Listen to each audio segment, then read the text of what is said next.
Thank you. All right, I'll call this meeting to order. This is the Bay Oaks Recreational Campus Advisory Board, commonly known as BORCAB. It is Thursday, June 18th, 2020. It is our regular meeting, Thursday, June 18th, 2020 at 9:04. Thank you. You all please rise for the pledge to our flag. I pledge allegiance to the flag of the United States of America and to the republic for which it stands, one nation, under God, indivisible, with liberty and justice for all. Thank you. Okay, for the benefit of our transcriber, as we speak, let's give our names, which might be advantageous to our transcriber. Lee Malsick. Betty Simpson. Jana Holmes. Sarah Mayer, staff. And Paul Benvey with DRMP. And for the record, Karen Woodson has an excused absent, and Ray Sproul is no longer on the board, so we do have a vacant position. You do have a vacancy. Yes. Has that been advertised yet? Correct. Yes. Okay. Clerk's office has been aware. All right. And I see that Barbara has come, so we now have.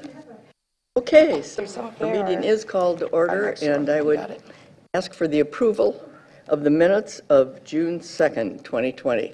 Do I have a motion for approval? So moved, Jana Holmes. Jana? Do I have a second? Second. Okay, second with Lee. Any further discussion? All in favor indicate by saying aye. Aye. Aye. Opposed? Okay, that passes unanimously. Thank you. All right, that brings us to items for discussion, and we have under there the Bay Oaks development. And I have something that I just received. We were talking at the last meeting about having different talking points as we're coming up with this. And so I do have something that was handed out to me. And would you give one to Lee over there?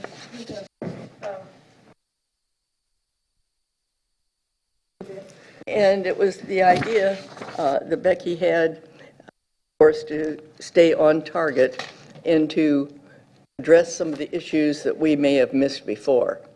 So I think it's important that we have this. And if you'll just take a second to take a look at it, I think everything on there, things that we have discussed before, but it will give us a way of zeroing in on any specifics that we might have. Yes, and also there's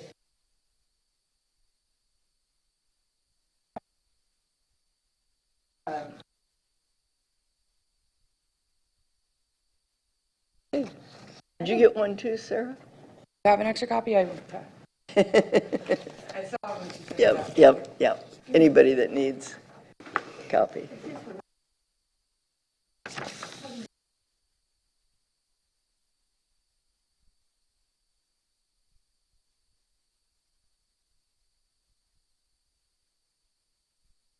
Is it on? Yeah. You have to finish it. Okay. Our new system. Thank you. And we also, I do have a message that came from Dan Allers this morning. He called and he had an emergency and he was going to be unable to be with us today. And as Sarah mentioned, Ray is no longer on our board. She has moved out of the area. Karen, you say, is excused. Yes. And so that leaves us with our August group that we have today. All right. Do you think of something like this in order to be able to have some talking points? Has everybody had a chance to take a peek at that? Everyone just received this morning? Yes. Okay. Yeah. We just received this morning. It was given to me as I came in. So, These questions came from? I wrote down random questions from looking back at our minutes about things that we had not discussed. Okay, And then down at the bottom, if you notice, there's a place for everybody to put their talking points in. right, okay. We'll see how it goes. It was just a way of getting us to stay on target and to zero in on everything. So, Patty, may I chime in? hi, Chelsea. Hello, good Thank you morning, for being everyone. here. And Paul is also with us, Yes. so appreciate that. Before you delve into these topics, can I touch base and just kind of give some background and a brief update where we stand? Yes, please. Thank you for coming to the meeting the other day and showing the support on behalf of BORCAB for the 30% design. I know Paul has graciously signed up for this and volunteered to come to this meeting. We have just executed the contract for 30%. We're actually putting the purchase order in today. Allison is on vacation, but I swear she's not on vacation because she's checking her emails. But what, I guess, kind of moving forward, plan, we've been background with the school board. They are making progress internally, discussions, documents, legal review, things of that nature, trying to figure out the form of which they want to potentially turn the land over to the town, albeit a long-term interlocal or literally turning the land over and giving it to the town. And so we are working with them on getting that pushed through. Excuse me, who's that? School board. We're working with them to get that agreement in place, to come back to council and for their approval, figuring out their wants and needs as you are here. So that is, we're making progress weekly. I'm reaching out to them, what's the status update? What's the what are you all doing? What do you need from us type deal? So the big thing with the 30% design is a kickoff meeting. And with Allison out, and then Paul and I will be out the week after the 4th. We're looking to schedule a big kickoff meeting. There's sometime mid-July to the end of July. That kickoff meeting, I have to get the dates that Paul is available, that Allison, Sarah, myself, the school board, Little League, you all. So there's a lot of people that are involved in this, but we have to coordinate that and make sure everyone's available to have a big kickoff meeting here. What are we kicking off? The 30% design of the redevelopment. So vetting, essentially a lot of these comments that you have here today, you guys are taking a great step forward in getting your ideas and thoughts on paper and comments.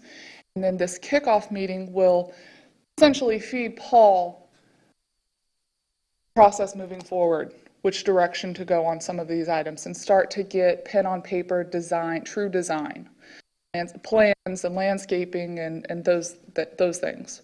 Chelsea, if the school board agrees, how much land are we talking about?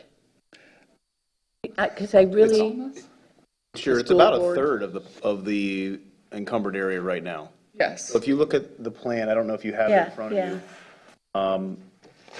It's essentially the whole new baseball field, and then all going up towards the new outdoor classroom. Paul, just say your full name for the trend. Oh, Paul Benvey. And then part of that is where the current playground is right now. We could pull that up eventually and show you the property lines that we're discussing. The area that we call Playworks. Yes. Yes. Well, I have it pulled up here. I just can't get it logged in or plugged in over here to show Okay, up on the screen. I'll get Amy on that. Can I, before we go any further with that, there's no agreement yet, right? Correct. Okay. There's ongoing discussions. Yes, sir. Okay, have we been apprised of what the details are in those discussions? In other words, what do we want and what does the school board want? I can tell you right now, they haven't formally given us their wants. They've given us their ideas and thoughts, and really nothing is Nothing is different than what they currently have, like covered parking, that's one thing that they'd like. Use of the facilities with, an agreed-upon plan prior to each school year. Mainly operational things, really no building, like no actual facilities that they're looking for extra, if that makes sense. I didn't understand that last part. No buildings. They're not asking us to build a new building specifically for them. It's more operational Oh, planning. but what about a building for us on that land? They have simply given us their potential wants. They have not formally put that in writing in an agreement yet. We don't know if they allow us to put a building on that land or not. If they turned it over to the town, we're looking for full rights. That was my next question. Yes. They're actually talking about deeding that land over to the town? They haven't, they're having a lot of internal discussions and trying to figure that out Bet amongst they are. themselves. So, of course, the town, we would not look to enter into anything unless it were very long-term, because this is a large investment for the community and that, we're looking to take on, so. But anyway, the kickoff meeting, that's a big deal. That's super exciting. That'll be, of course, with you all here. We have to have that as a public meeting. It has to be advertised. So through Sarah, we'll be asking for some potential dates that you're available. We'll try to keep it to the 9 a.m. I think that works best for everyone. If it needs to be later in the day, we can do that. Are there actual face-to-face meetings going on between the school board and the town? There was prior to the pandemic, but as of right now, no. We have Zoom meetings, so if you consider that face-to-face, that's the new face-to-face, it seems. New face-to-face. Well, the reason I ask, I'm wondering if it would be possible or allowable for at least one member of the advisory board, this advisory board, to sit in on those. I don't know that we're at that point yet. Like I said, they haven't formally put anything in writing into a written agreement. Of course, when that happens, it's a public record, we'd be more than happy to share that. But of course, Before it's signed? well, it has to go to town council for approval regardless. So you will see it at when we see it. We're just, like I said, we're not at that point yet. But the kickoff meeting, getting everybody in the same room, social distance, same room, will be a good starting point for this project, and kind of you all can hear what the school board or the principal may be thinking, and Little League, you may be hearing what they wish. We can get everybody. For my edification, do you know which attorney they're using, the school board? I believe they've contracted it out with a firm because it's a specialty Isn't issue. Martin? I don't have a specific name, I'm sorry. So this is a great starting point, but we have to also keep in mind that there are other stakeholders that may have some concerns of some decisions that you all may, put here on paper. But that kickoff meeting is a great opportunity to really vet a lot of your ideas once you get them out there. Yes, something I just, and Jana was there too. On Monday, the Beach Town Council had an opportunity to address this Bay Oaks master plan concept, and most importantly, weigh in on how supportive they are of our moving forward. What was wonderful was that we had a unanimous vote in favor of the going forward with the second design concept plan. The 30%, I believe, that's what it was. Correct. And obviously to allocate funding for the purpose of the next steps in terms of the design. So I think some of your questions, Becky, that you have here were also questions that some of the town council members asked, which I think is one of the reasons why we're meeting today, because these are obviously, front and center issues.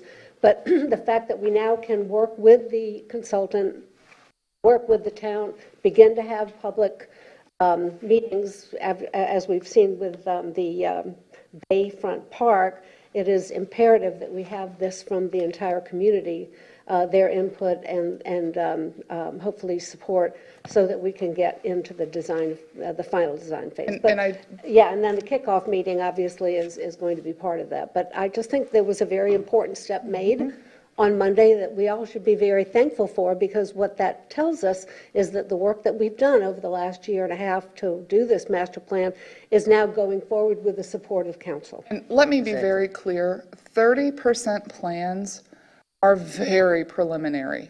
It's that the majority of this is to vet everybody's ideas and thoughts and comments and get the consultant moving in a direction that majority is in favor of.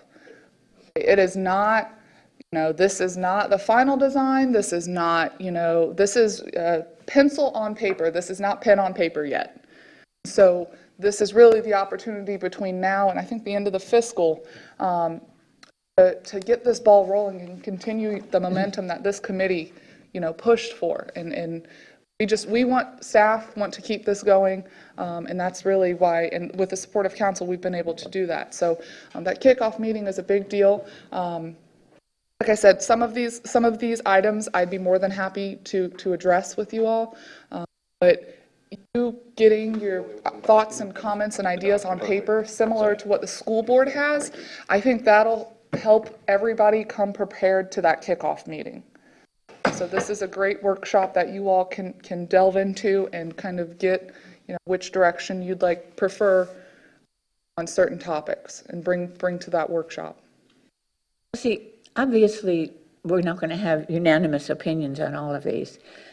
So how do you present, some things will be unanimous, but some things will be, how do you tell or make known that some people like it and some people don't? Well, and a lot of that comes back to, we hired this team for a reason, and they bring expertise and their experience and their knowledge on, I may think it's a great idea, but in functionality and reality, they may have had experienced this at another project and suggest it a certain way that may differ from what I think is best. So I rely on the professionalism of DRMP to provide us that input.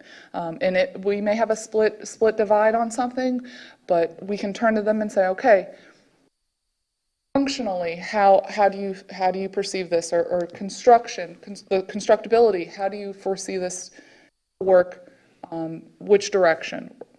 So truthfully, I rely on the team that we hired. The council opted to hire. But how do you present it? I mean, some of these, does it help say, okay, on this item, we had unanimous approval by committee members. On others, maybe it'll be, 4-2 or whatever.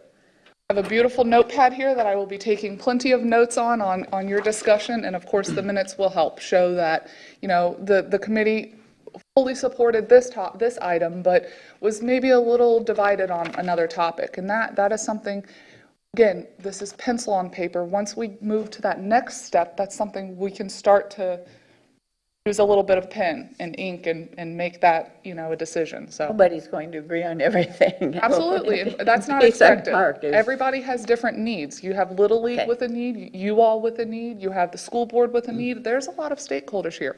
You have the public, and you have maintenance that you have to look out for. This is a huge project, and it's a very exciting project.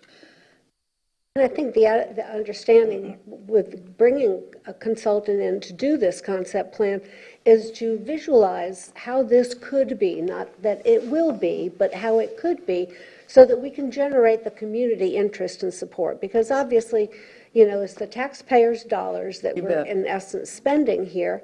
And so it sort of behooves us to kind of do due diligence in every aspect preliminarily here, as we're doing with the concept.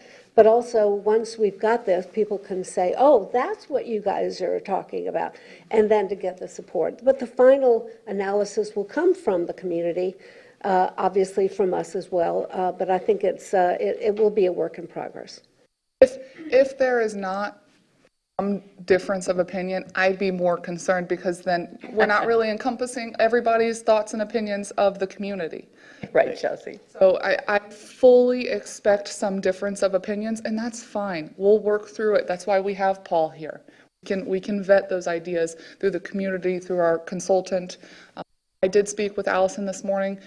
Similar to what we've done with Bayside Park is we're working with our PIO, do like a question and answer, kind of a history of where we are and how we got to where we are today with this project. And then I know we're looking to come up with some type of public forum, albeit an email or a phone number, a direct person that they can reach out to, because we have a lot of snowbirds. They're not here right now, and they may want to give some opinions or comments or ideas or thoughts, or, hey, I've got this up north in Indiana, maybe this would be great for Fort Myers Beach, those types of comments. So I think the ink is still drying on the contract for 30% design. So these types of things we are slowly starting to implement, but we definitely want the public comment and public input. See, I have a question with regard to getting this message out to the public. What role is Jennifer, our new communications manager, going to play in all of this? Will she be part of that kickoff meeting?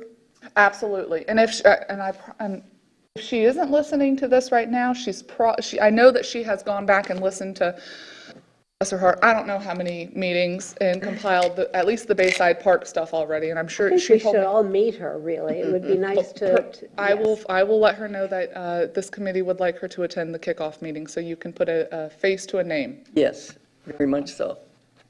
She will be involved. We're a team here. Allison, myself, Sarah, Paul, the town manager, we all work together. Get her involved. I hope I didn't delve off too far into taking over your meeting. I'm sorry. Oh, no, that's fine. That's why we want you here.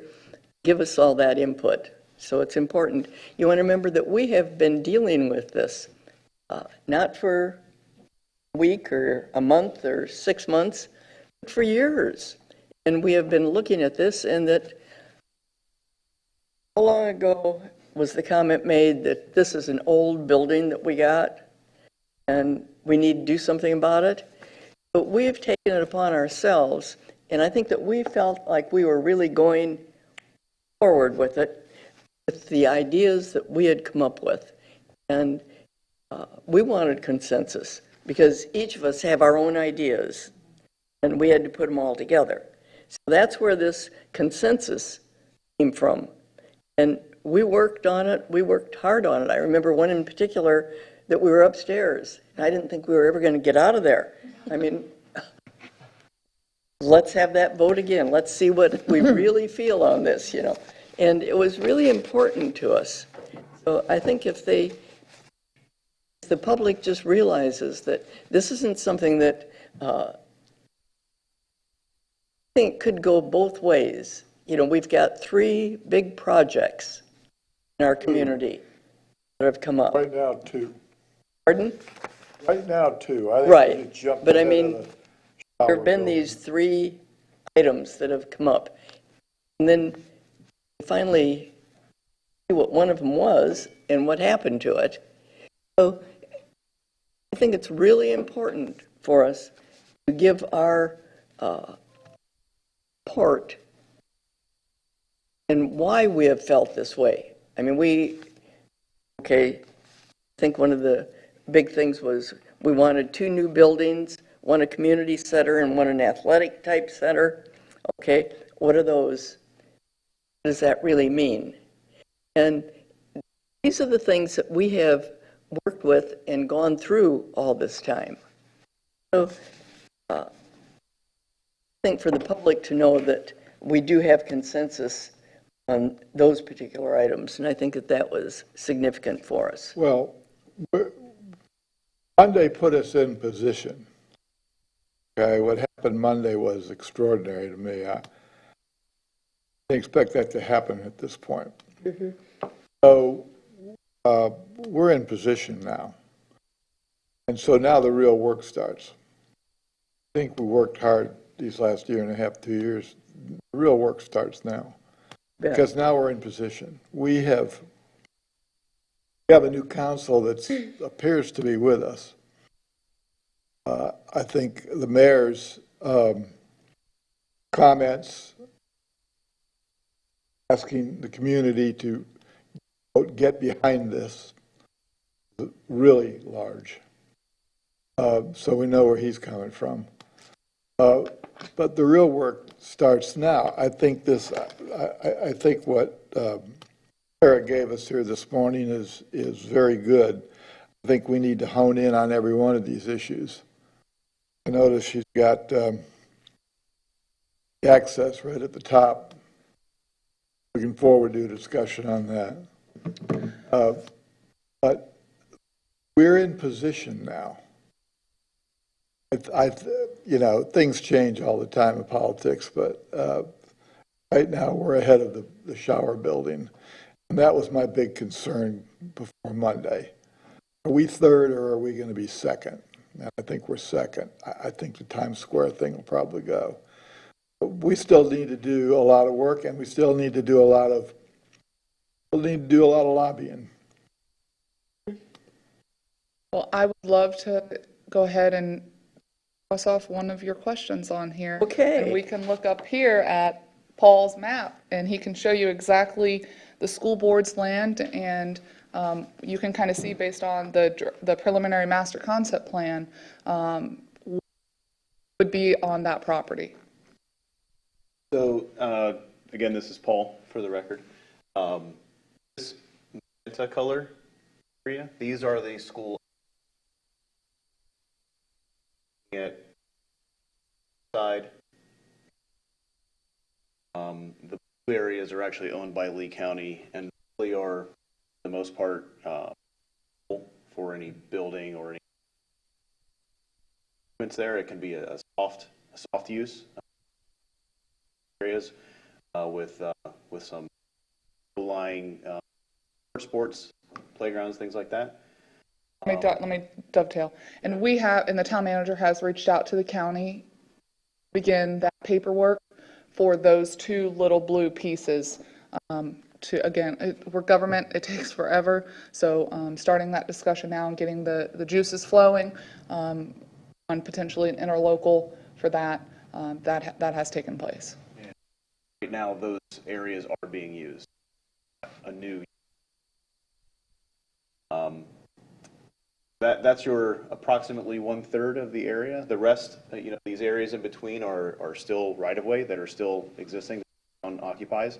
So really the town owns all of these areas here.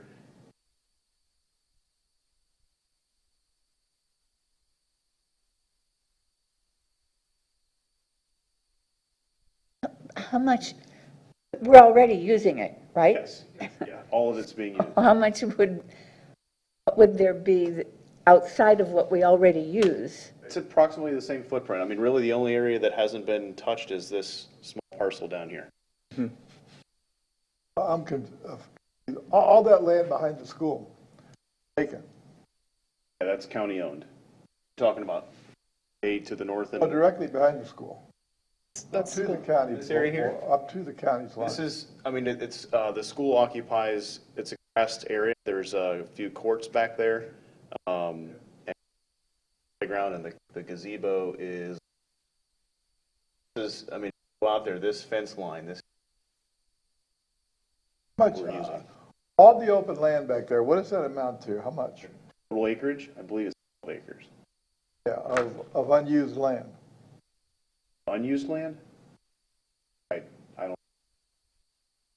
So the area that's even north of that is mangroves. There's a lot of grassy, open area back there. I mean, the area that is occupied by the district that's basically has nothing on it except for grass? Yeah. So that would be approximately this area. If I had to put a number on that, I'd say about an acre.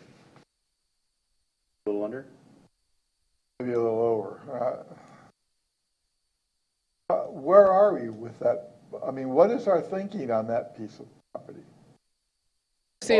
You see it right here, this master As far as the concept. design or as far as the transfer of ownership? What do you mean? Transfer is ownership and design. Okay, so what, basically, just what Chelsea said before, what we're doing is we're in conversations with Yeah, I know. with Lee County schools. And right now, that area is being used by the school and the park, and the town has the ability to come on that land. What is the school using that area for? Right now, I think for recess. probably. So I think that they're still gonna, that's their land, they're gonna wanna be able to use that land. What, like Chelsea said, this is not set in stone yet.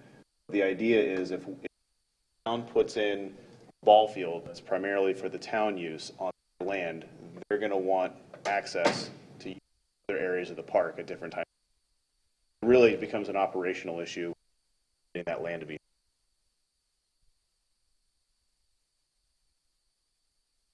Really scheduling, what it comes down to. You all being productive, already marking one of your questions off the list.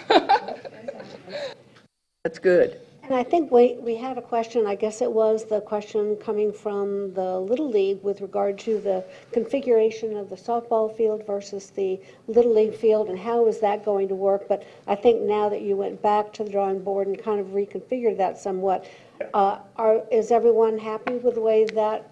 We have not formally had a discussion with Little League, and that's really where inviting them to the kickoff meeting and getting that kind of open flow dialogue will be the starting point.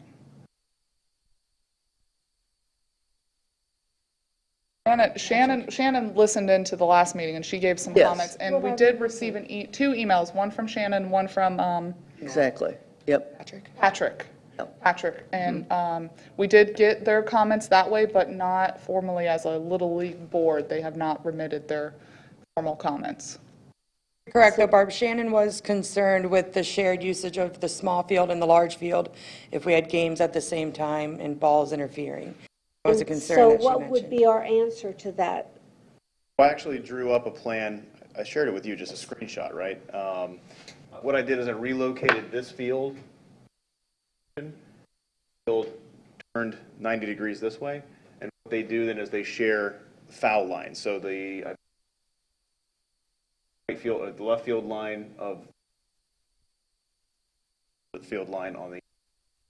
What that did then is it kind of took out. Was one of the questions we're going to talk about, whether we want it to have walls or not, air conditioned or not. If we move that out of the way and turn it, that building is pretty much. Oh, This was really the best I could do to try to get the regulation-sized field, secondary field here, that line. And it's a common thing to do in urban parks where you have multiple baseball fields that look in at each other. Throughout the coronavirus, I've been watching a lot of movies and a lot of flyovers on over Central Park in New York. And if you look at Central Park in New York, you have sometimes 8 baseball fields all facing and sharing one outfield.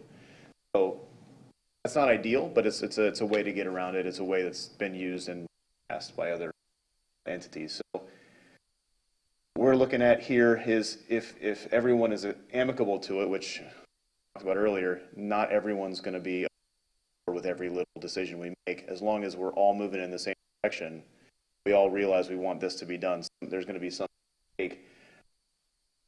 Going to be hills that people want to die on. Are we going to want to keep this? Demolish this in order to a Little League? That's a question for you.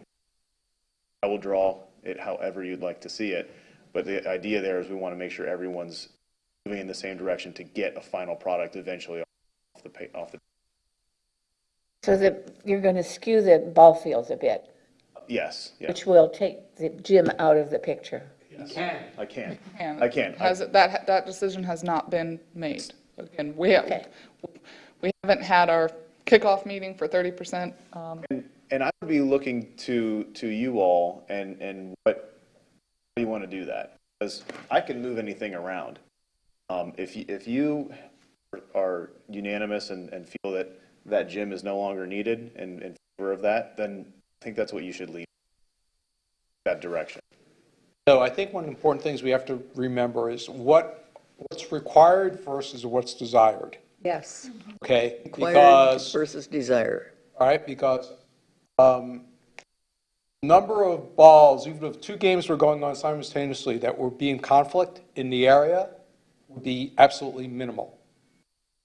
I can tell you when I was a kid, okay, we played in a field that had no left field line, so everyone had, there was no left field, so everyone had a bat lefty, even if you were a righty.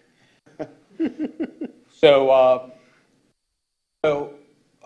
if you really look at any baseball game, you look and say, okay, how many balls make it to the warning track, outfield in a game? Maybe on each field.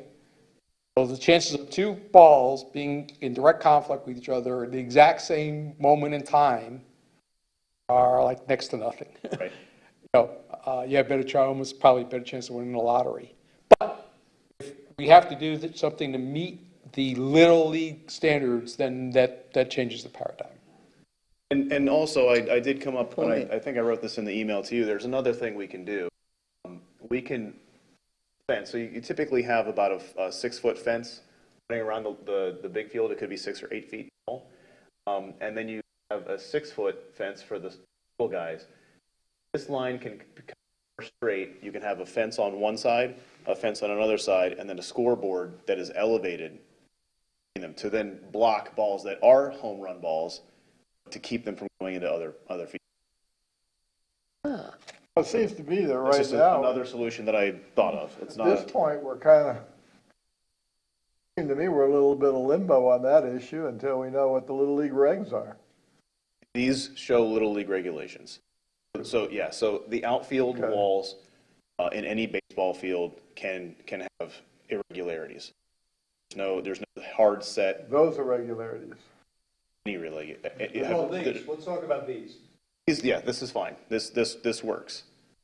Meets Little League This regulations. meets their regulations. So things that are hard and fast that we can't change are the distances between bases, the distance from mound to home plate, the distance between the foul line to the dugouts. There's got to be enough clear areas so people can move around field balls without getting hurt. How the outfield line goes, that's how you get fields like Fenway Park that have the green monster that's 100 feet high. Green monster. But that's because left field is so shallow. They needed to make it more difficult to hit a home run. A lot of other parks that have even outs that kind of go out in this area here for. There's no regulation, Little League regulations as far as how many feet apart the fields have to be, Not that I'm aware the of. outfields. Not that I'm aware of. They show you how one field is designed, and then that's it. When I was growing up, I went to San Carlos Park field down there on Three Oaks. They had a clover leaf of 4 fields. The distance between the 2 fields, no more than 30 feet. So if you hit a foul ball from one field, it could go to another field, and that happened many times. And parents scream, look out, watch out, ball coming in, stuff like that. That might be a little harder for a fly ball in the outfield, but like I said, if we can make intelligent choices on our fences, put blockades up, so you still would get a home run, it just would not have the capabilities of going into the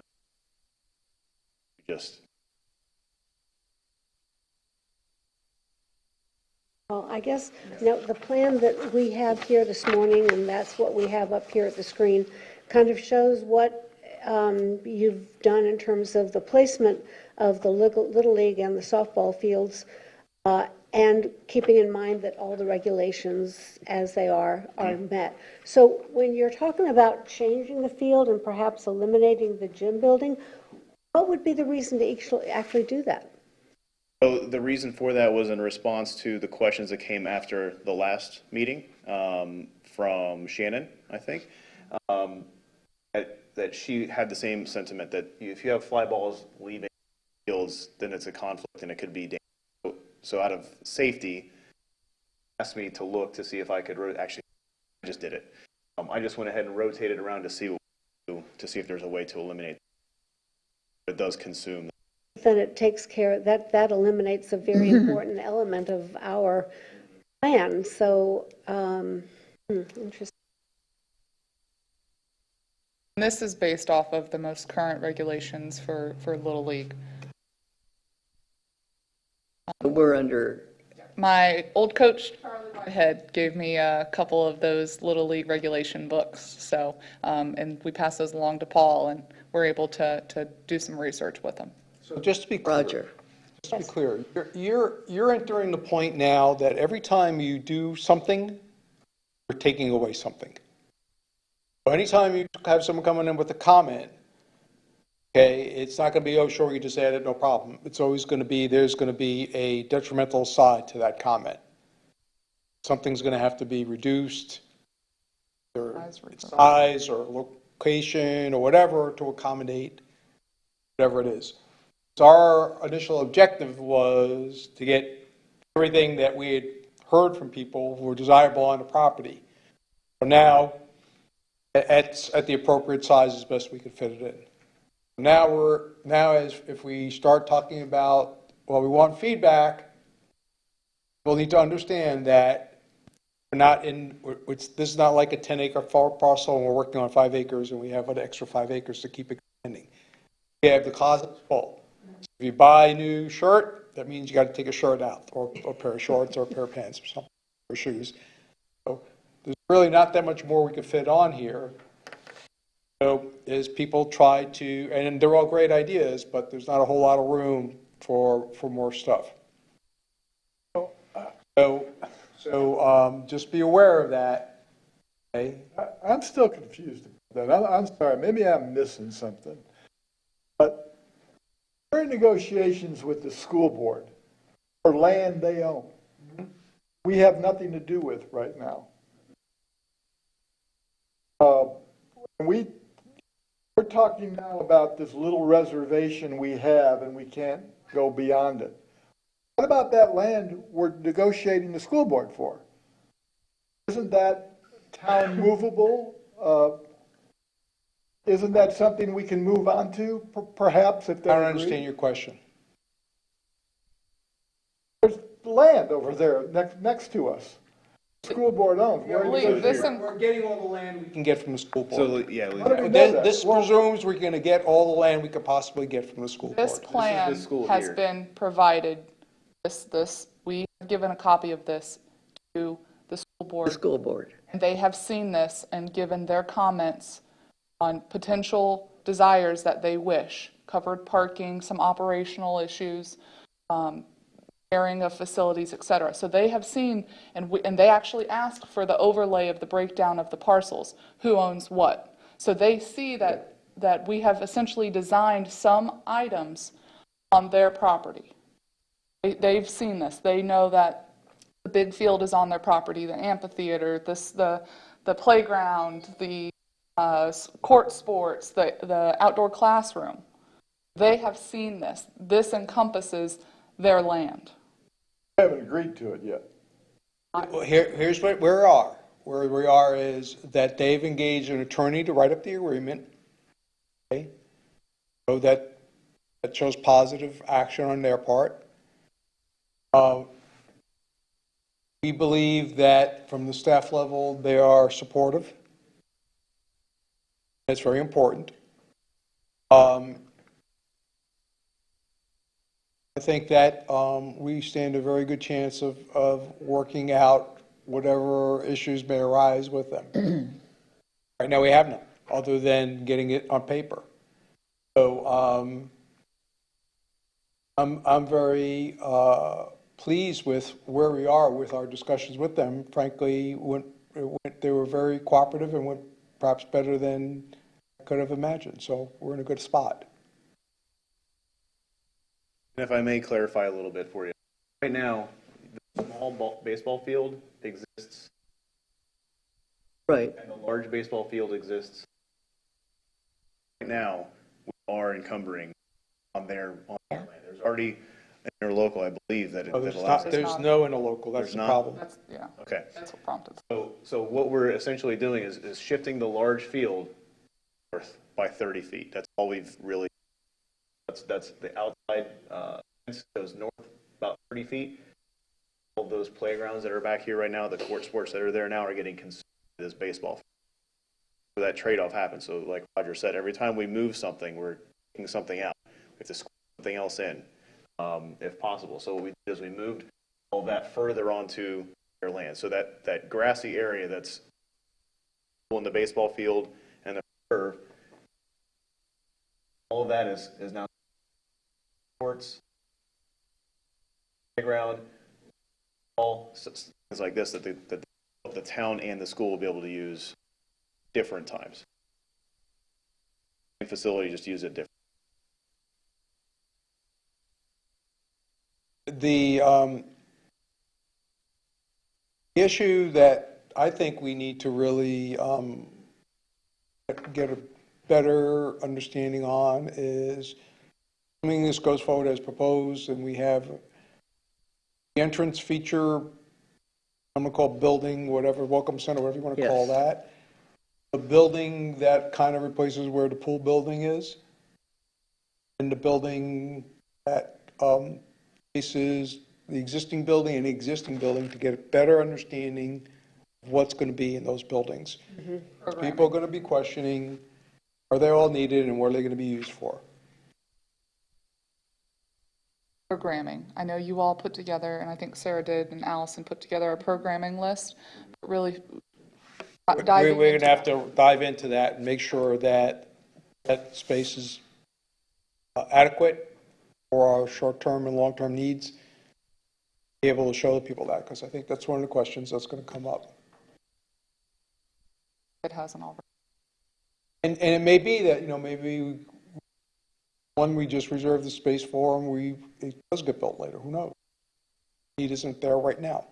Well, and to Becky's point, one of the things that did come out on Monday's council meeting was that there were questions about, that property on Estero Boulevard. Was it going to include the building? Was it going to be used for a driveway? Was it one way? Was it both ways? So all of those questions initially coming up with, obviously, discord among council, as well as probably discord here along with the advisory board, are issues that we need to kind of clarify, I think. I think the biggest problem with these projects is to try to be, to have these open, involved processes. Opinion. Problem is, at some point, you have to make a decision about something and move on. So we need to make a decision about the entry lot. Right. And move on. Okay. And we need to make a decision about the existing building, and move on. And we need to make a decision about the field, the little overlap of the two fields, and move on. You can't, every 90 days, be revisiting the decision you made 90 days ago. Or these types of projects will never get built. Now, are you talking about actually developing a consensus, which is that what we did, that when we were up in the second story in the Yes. conference room, you realized that we were already making these decisions, and it may not have been a unanimous vote, but there was a consensus taken. So are you saying that we need to revisit each one of those and be very clear and actually have a vote among the advisory board members before we move forward? Well, there's two parts to that. One is, if you reach a consensus, you need to educate the other stakeholders that that's your consensus.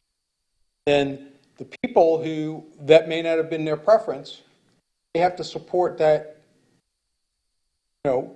concept that the committee, this is what the committee decided, even though I personally would have done something a little differently, this is what the committee decided, and I'm going to support it, so I'm a member of the committee. And that's how you sort of get to the point where you resolve that issue and can move on, because if not, it'll constantly be re-adjudicated. And, the best analogy I can think of is like, going home and talking with my wife about what I want to eat and what we want to eat, and we'll end up both just eating on our own because we can't decide what we want in common. I I guess want I'm chicken, just, she wants steak or something, and we can't decide. I guess I'm just not clear, because this says items for discussion, and obviously listening to Paul and what the newest, iteration is of the overall plan. Are you suggesting that we actually vote on specifically these issues today? I'm not saying you need to, I am saying that I've been involved in many of these projects, okay? And the thing that happens is you work through the 10 or 12 issues, and then you circle back and start working on issue one again, because you don't plant a flag in that issue and call it done. Again, yeah, I agree. I'm not saying you're necessarily ready today, or you were ready a month and a half ago, or whatever, but when you are, you need to plant the flag in the issue and say, we're done, we've taken a position about this particular aspect of the plan, and we're ready to move on to the next one. And then once we've addressed all 10, 12, 15, whatever the number is, we're done. Don't come back and start saying, well, let's go back and start talking about one again, Thank you, right. okay? All right? I know, unless someone has like a world-shaking epiphany, you don't go back and revisit things. Done, Paul moves on, he puts it on paper, we put on, go out and we get bids, and then we decide whether we're going to move forward or not. That's how you get these projects done in your lifetimes. I think indecisiveness can sometimes sink the ship, you know what I mean? Well, that and the fact that the idea that every idea is a good idea is also could sink the ship. At some point, you have to just say, we're done. We vetted this as good as we can, as thoroughly as we can, and we just have to make a decision about it and move on to the next issue. Maybe, Betty, you can ask each one about Right. what each person thinks about, because, we can maybe make some decisions. I think we should, Yeah. because then we leave the meeting if we don't know what the vote, I would say it's a vote. If we don't know, then it's still up in the air. But we don't want things left up in the air interminably. no. We've had a lot of opportunity to discuss these particular issues. So why don't we start with, And we have felt like we have discussed these things. Exactly. And, did we decide if we don't yeah, know? exactly. So, get something. Pull the minutes. My record shows that in the meeting that we did have upstairs, there was a 5-1 vote that a 3-story community center was constructed with underneath parking. And it were to reflect or look similar to the library. I'll be happy to pull those minutes and Do you have a share. consensus on that? It was a 5-1, and it shows that Ms. Bodnar Okay. opposed that. Yeah, let's jump into this, what Sarah gave us, but I just want to remind, before we do that, I just want to remind everybody here that 2 years ago, when we started this, I'm pretty sure there was a consensus then. But what we wanted to do and what we thought needed to be done was to knock down the gym, get rid of that awful building, put in a nice community center / rec center. We began with replacing that building. I just want to remind Exactly. everybody of that. I think I can address some of these notes that are on here. Okay. So hopefully we can get your list a little bit smaller. The order of construction, that's beyond my decision. That's beyond, my expertise. And I really, leave that to DRMP, because they have to work with a construction manager and figure that out. Now, we know that there are timelines that we have to work around. We want to try to minimize our impact to season. We have Little League, we have the school, we have the pool season is different from our normal tourism season. So we have taken into account all of those items, but I really leave the construction phasing to DRMP, because he knows in order to build a facility, or we have to accommodate parking. Well, in order to do that, we have to move the field first. So they have done work and spent time on the phasing based on this plan. Now, if this Exactly. plan changes, we'll have to relook at it. But the phasing side of it, and I mean, I think we can share that document, absolutely, and then if you have some concerns, maybe some timing, we can work through that. But I highly encourage we leave the construction phasing to the project manager. Yeah, I'd say once we get everything nailed down to what we're looking at as a final document and a final bid set, that can be delved into a little bit more. It would not be advantageous to disagree on certain buildings being built first or last at this point before we even know what those buildings are going to have inside of them. So. And the first thing that you had to do was take care of those fields. That's what you've done. Right. So for me, it's a puzzle piece. It's a I got to puzzle move you're things putting- around in order to make it happen. And so in order to squeeze these buildings in here, I had to move the baseball fields. That's the first logical step for me is if I can move those out of the way, then all of a sudden I create available space down here for the next. You have park building facilities. What are they? What's in there? Where's our, we know I'm what we looking to- want. I'm looking to We want a BORCAB for gym, that. we want a And community that's where center. the programming side of it, and We that's just where don't know how to do it. Well, then that's what we're here to walk you through that process. What are they for? What do you, You envision. I think this one will be in place of the community center and that one I will be in think place that of was, the that gym. was. Can yeah, I just yes. interrupt one second? I'm sorry, Becky, this is a great question, and I was raising that question when I was in earlier, but before we come back to it, here's a very important thing you need to understand about this. You all know we're financing this project, right? Everyone kind of knows that. That shouldn't be a surprise to anybody. The time that once we turn that switch on, time costs us money. So, for example, if we start, let's just say in October, and it takes us 2 years to complete construction, that's less expensive than if it takes us 3 years to complete construction. So all of these things will factor in the total project cost.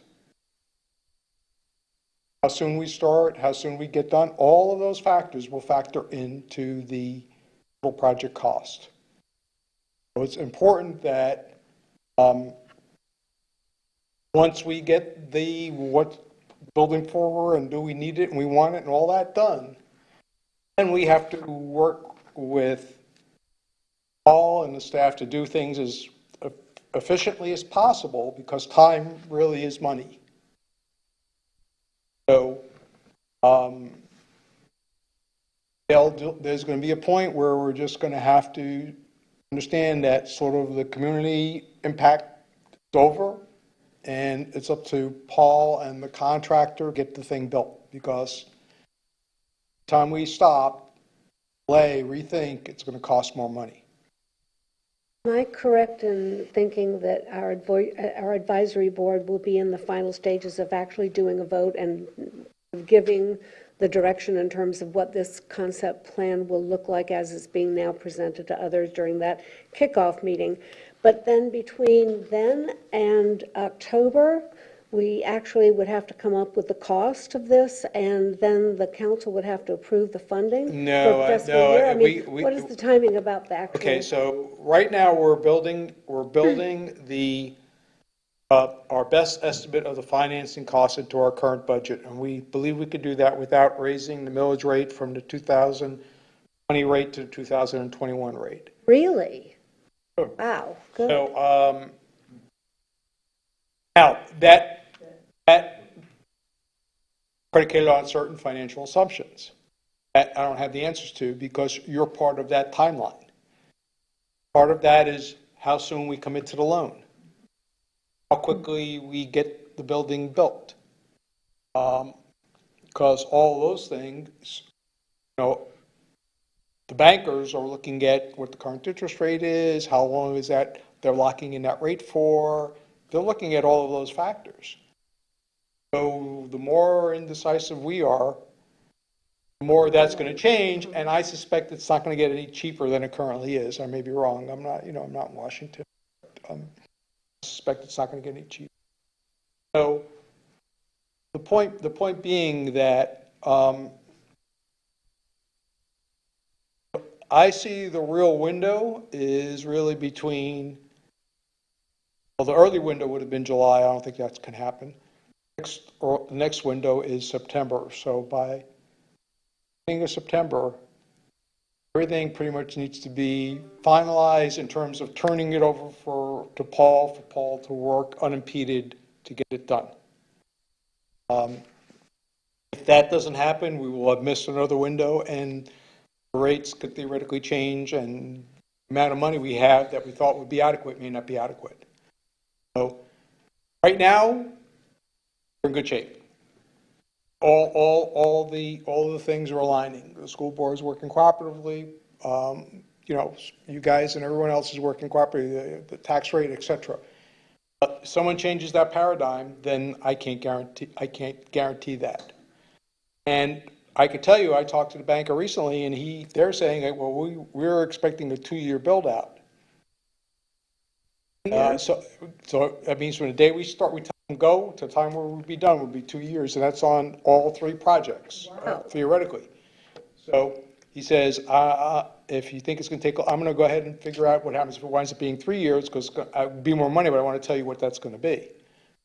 So he's in the process of doing that. So I'm not saying we should make a decision today and make a bad decision. I'm not saying that at all. The last thing we want to do is go backwards. Rather spend a little extra time going forwards, making the right decision and move forwards, not to go forwards and then take 2 steps backwards. But I do need everyone to understand that there's a lot of moving parts with this beyond you guys and the town council and the school board and the bank and the stakeholders. There's a lot of moving parts. Contracting, sales group, everybody. So we need to work through this stuff systematically and try to get the questions answered, research done if necessary, communicate the answer back to the stakeholders, make a decision, and move on. Or else time will go on, which is fine, but the cost will go up. As long as everyone understands that.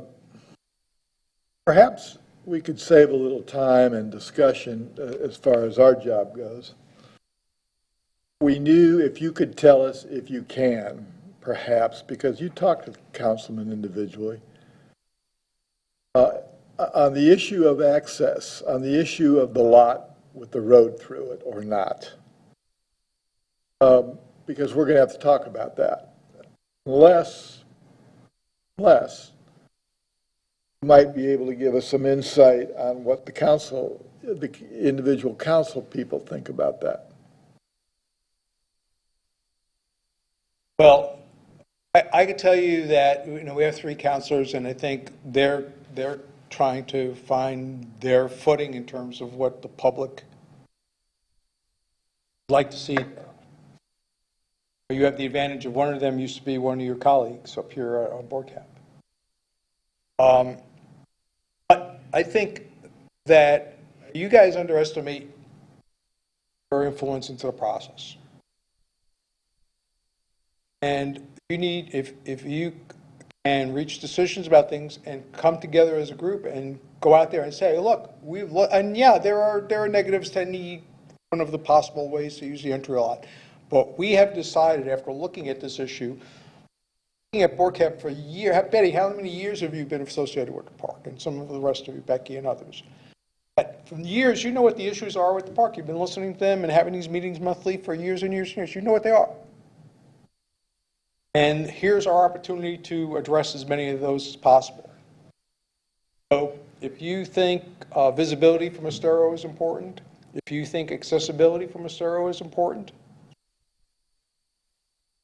you think some type of landmark on Estero is important, and you need to get out there and advocate for that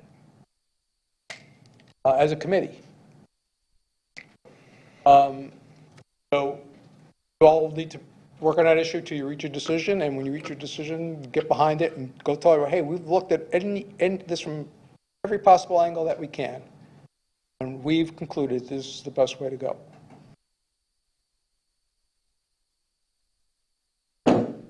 And I think if you do that in a sort of a unanimous group fashion, people will respect that and support that. I think what they don't support or respect is going in circles. I think we need to get off the wheel and, like he's saying, get a decision made that we as a advisory committee can move ahead. Because if we're going around in a circle, we're never going to get anything decided. And the indecisiveness is what worries me a lot. I think the council is all about doing this. We just want some real strong, firm decision on this. Exactly. That's what we heard on Monday's meeting. They want to know, they want the answers. And I thought Dan did a great job of representing us. So did Billy Beach. He had done his homework, and Rexanne had done her homework. It was really good to see that they were behind us. very positive. And I think we need to stick with that vein and not go in circles. That's all I had to say about that. I agree. Very definitely. Well, and I think that we were all thrilled to be able to get that parcel on the boulevard. Why? For visibility. People would know where Bay Oaks was. And what are we going to do with it? And I feel like we're just hanging out there on that. There's Time to already, vote on it. there's already been a vote, 5-1. Time to vote on it. Right. What is the consensus of this advisory board? You want to put a road through or don't you? We wanted a Should there be a building road where there they or shouldn't could there? park underneath the building.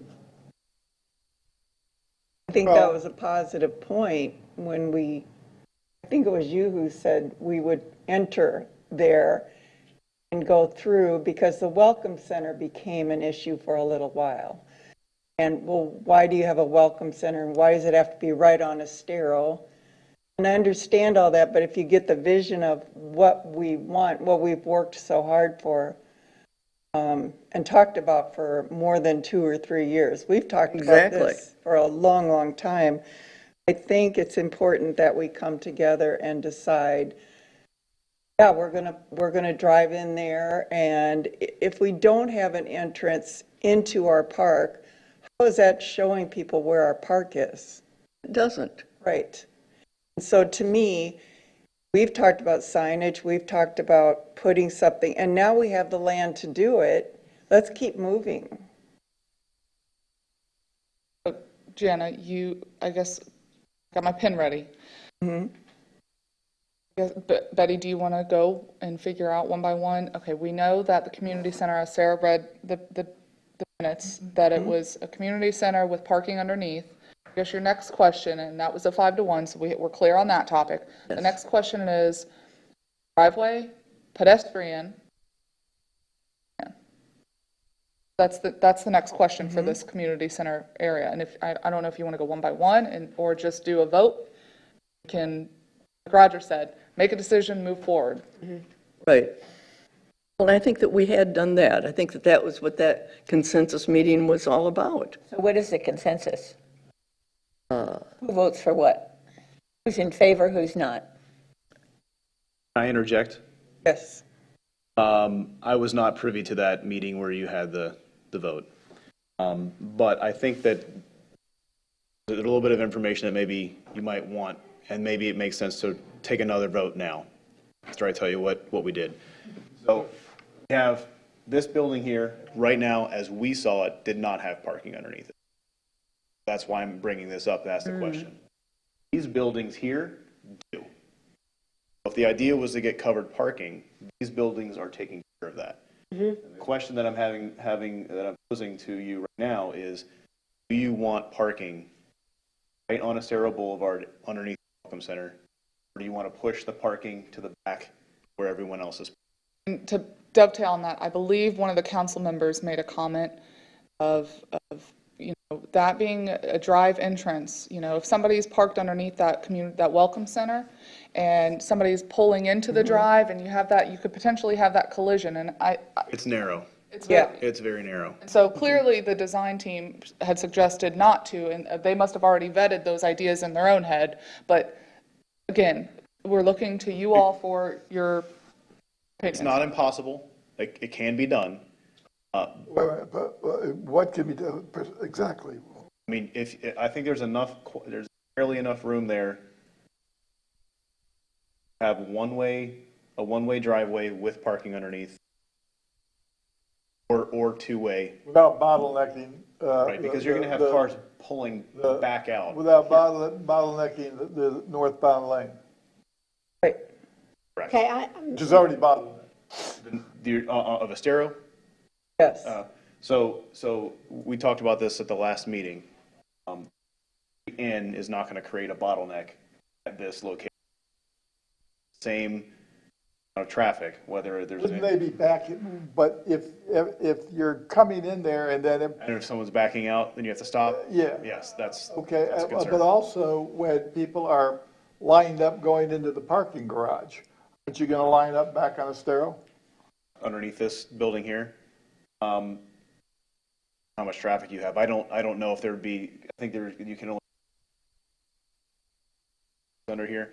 I don't know if there's going to be that many people spaces often enough to create that. But my point is, points that I have is, you asked for parking under here initially. I was agree to that. Was it because there is no other covered parking? And now that we've created more functional, useful covered parking here, does that take care of the parking issue that you were trying to? Then, secondly, from a feel perspective, if you're coming into the entrance of the park, is the first thing you want to see on the ground floor parking, or is there something more useful with that area that you can use, pedestrians can use? So the way we have this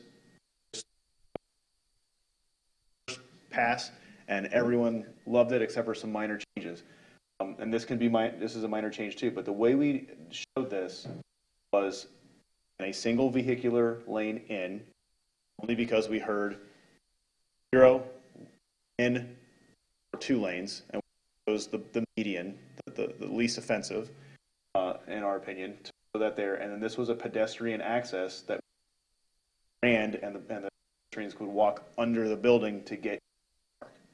So your pedestrian access now is under the building instead of adjacent to the building. It's protected from the weather. You have a covered walkway here to get you into the first facility building, the one to get to the second facility. And I think pointing out the parking where you have it placed now does get traffic moving. They're going to be moving. Nobody's going to be. There's enough room to Lee's question to Right. stack cars in here. Right. There is a bottleneck back. Yeah. Well, I really would like to know the traffic pattern, because I think that helps us Okay. determine just exactly how we use these buildings. And I think it's a question for Sarah, because, we're looking at what we've currently got as to where people come in and check in, okay? Whether they're going to go to the weight room, or they're going to go to a fitness class, whether they're going to pay, whatever their dues are, their fitness class dues. That's a check-in area. And that's obviously got to be the point of main contact between the staff and the users. So currently, that's at the gym, there's the checkout area. And where is that going to be on this site? Because my understanding at the very outset was it was going to be part of that building, that would be where people would check in. And then, the first building. But then I'm seeing here that this gym part, the one that's kind of the building in the middle, that one, that would be the main welcome center, that would be the main check-in site. So in other words, people drive in or walk in from Estero using that new property, park their car, go into that middle building, check in, go to their class, and then do whatever they're going to do. And then the other part of that question is, in addition to the various programs that we offer, when we have events, and they're ticketed events, what is the procedure for the traffic control there, too? Because obviously, we're going to be using the 2 other streets, not just the Estero entrance, but the Bay Beach and the school. And so how does that traffic get controlled, too? I guess those are the concerns I have about that property. Okay, so those are really good questions, and some of them are a little beyond where we're at. I don't have plans or programming plans. We're going to be looking at the kickoff meeting to really kind of nail those down. I have my architect in, start nailing down, how much room do you need for a weight room? How much, this is a picture of what a weight room that's 1,000 square feet looks like. Is this big enough for what you think you might need? And we'll try to horn those into those buildings. I agree with you. I would see this as almost a new welcome center. So this is your general public welcome center, like, hey, look, here's Bay Oaks Park. Come enjoy. You're coming in for a baseball game. You've never been here before. Look at this beautiful entrance. there is some programming I'm imagining that would go inside of here that isn't necessarily a welcome center program. It's just a welcoming building with a kiosk with information, stuff like that.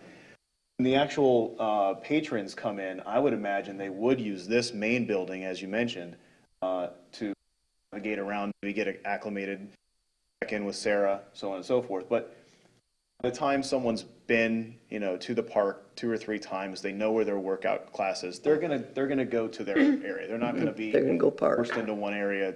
First. I wouldn't want to have this be the only way to get to here. Then you will have a bad bottleneck. I would say people typically at any other strip mall park in front of the facility they're trying to get to. That's what I would say here is they're going to park in the closest areas that they can, facilities. Which actually, to me, I mean, and I know we're backsliding, which I find equally frustrating, but to me, that bottleneck for that narrow piece of property on Estero is a concern, because we know that we already have 2 access points. And since the town owns the right-of-way on those side streets and Estero, where we could have landmark signage, big grand entrances like universities do, with the big signage that says, our recreational campus, that you go down School or you go down Bay Beach. I know this has been Becky's little, Right. all of, You can't funnel traffic in front of the elementary school. That is just, for me, that is terrible. well, in any event, so, there's the concern about that bottleneck in that Estero property. And to the point there, again, if we this distance from here to here is about 100 feet. You're going to 100 feet. stack about cars or so Right. without backing up. That's when you get here, and then you would drive the traffic around this way, and now they can start accessing. We have a ton of parking out here at this point that we've provided. Total of 300 spaces. So I don't see that being a huge issue. Also, I will say that this would be your entry for, again, people that haven't seen it before, don't know it's there. They're going to use this interest that makes sense to them. Once the general public has used this facility for a month, they're going to say, I got to get over here. I'm going to probably take this Gulf Beach Road to get into the park here. They're going to find their own ways. The path of least Exactly. resistance is what people are going to ultimately use. Exactly. And in traffic theory, it happens all the time. Right. So if US 41 gets busy, we take a side street, and that's just how we work. Is I would say, I'm not going to make a recommendation because make a recommendation. I think that signing right here as a central point on Estero Boulevard is impactful. I think it's an important thing to have. And then, like I mentioned earlier, the other roads will be used eventually. Those are your exit roads too. So it's not like people are never going to find them. They're only going to be coming in this way, filling out. That's the traffic circulation that you're asking for. So Paul, you're saying vehicle and pedestrian. I like the way it is here. Again, this is not, I'm not going to die on this hill, but this was the least offensive because, again, I tried to find the balance between 0, 1, or 2. I chose 1. I started wrapping my head around it, and I thought it makes the most sense. I will change it if you want me to. Again, I'm not married to that idea. The way I show it here, I think makes the most sense for traffic flow, for welcoming, for Including automobile. Betty, can we Automobile go through and and- figure In the out? one way. What's your opinion, what's the potential of Gulf Beach Drive? potential The entrance? entrance here? Already exists, it's just closed So off. let me be clear with that, because Bay Oaks Recreational Campus is it is county's designated disaster recovery center in the event, knock on wood, God forbid, we'd had a catastrophe here of a hurricane. That is where FEMA would be deployed to provide assistance to the public. So we have to provide an ingress and egress out of that parcel in the event we had a mass accumulation of people coming down. Again, God forbid, if we had a catastrophe, Right. that provided, we would have the School Street, the Bay Road, and then they could drive through. It's also a pod location, a point of distribution, and again, in the event we had a catastrophe, that's where people could get food and water. So that is closed because of years ago, that was, the concern was and I grew up at Bay Oaks, cars flying through there trying to, again, path of least resistance, cut through traffic. So we put those removable bollards in where it's closed typically, but if we activated a pod or if we activated the disaster recovery center, we could pull those and there could be egress. That's kind of a little history. Yeah. So are you saying that the county would forbid us from taking those bollards down? We have an agreement with them that that is a disaster recovery center. Really? And that's, Didn't know that. What's the center part? it's a location where FEMA would stage. That'll be the fire, it'll be a fire station, won't it? The field, the gym, kind of after, post-storm, it's mayhem. This is their point of entrance. I think what you're saying, don't, In and out. correct me if I'm wrong, but the town closed this off because people were here to avoid, a tenth of a mile of traffic down here. It was creating a conflict with pedestrians inside the parking area. So the town closed this off temporarily, or for the most part during normal business hours. In an emergency, Open we it. need to be able to open it so that we. What you're saying is What we're doing is it's not suitable as a public entrance.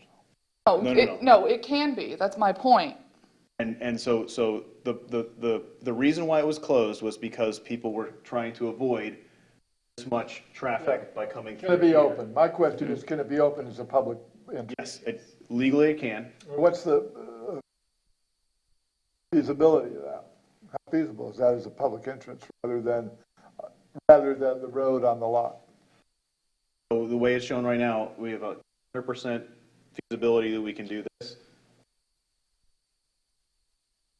What we're doing in order to not have that blocked off, again, the reason why it was blocked off was because traffic was flying through, is we made it so that it becomes a cumbersome path, drive your vehicle through all of this to eventually, we're doing it with traffic calming instead of saying you can't. Taking away that access, taking away the inaccessibility of that by making it So I'm more. sorry, I'm gonna jump back. Yes. Can we go back to can we get a decision on the front parcel fronting The entrance? Estero? Yes. One way, One way in with a separate pedestrian access in. That is what is drawn here. Can we get a decision on that? And then we can jump to Lee's concern of Gulf Beach Road. Are you saying that would be a community center? I don't understand if it's just an access road and entrance and As a minimal welcome center, or is it a 3-story building? That's what the vote was. Okay, so I may have made this thing more cloudy than not. You guys initially voted for a 3-story building with parking underneath. yes. So I just was explaining that since we're now providing underneath parking on other buildings, the way we've shown it here, there's also issues with that, with backing up and creating bottlenecks and conflicts with cars in and out of that area. If this is a smooth, free-flowing driveway, it's a better design for safety. It's a better design for usability.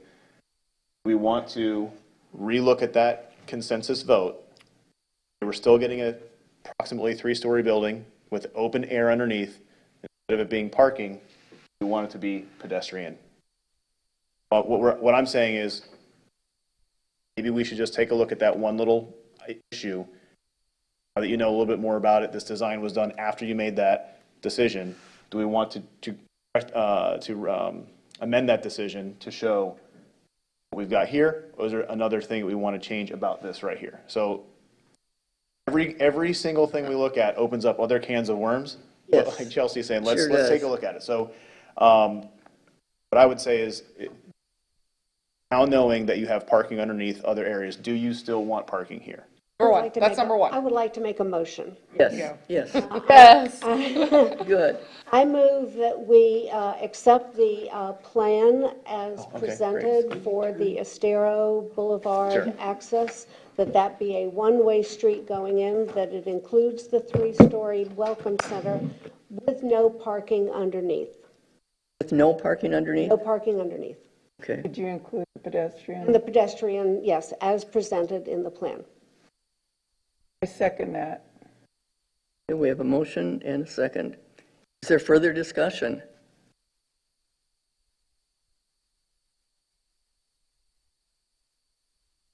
Not? All in favor? Indicate by saying aye. Aye? Aye. Opposed? Okay, Nay.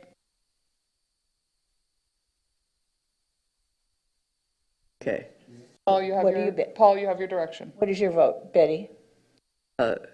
3-2, okay. Right, that's one. All right, Paul, you have your direction, keep it as is. Okay. Okay. Now, the next, I want to look at this list. Make sure we hit that. Okay. So use of Gulf Beach Road as an entrance or exit, we discussed the reasons that it's currently closed. It can be opened. As presented. As what presented we're right here. showing. Now this, let me make a point here, this access road was pie in the sky. It can't happen. Private parcel. This piece right here, this is not a parcel that the town owns. Well, I think Gulf Beach Road is wonderful. Okay. But that is, as shown here, it is gated access? Is that what it says? I can't. It shows gated access. We can, I really would think that security, gating, fencing, delineating who goes where for the school and stuff like that, I would say we should probably cover that in a later meeting when other people can comment. But as far as it just being an access point right here, How do we feel? Gulf Beach Road as an access point. Absolutely. Yes. Certainly, I love it. yeah. It ends in a kayak launch, though. Yes. Does that have anything? It's an unusual kayak launch, but I went out and walked it. It's very strange. I think it's a great access. It was highly used when Tops was there. I'll tell you that much. Oh, yeah. Maybe when the new owner of that parcel Had to go redevelops, back and forth. that may Do you wanna make entice a more motion on people.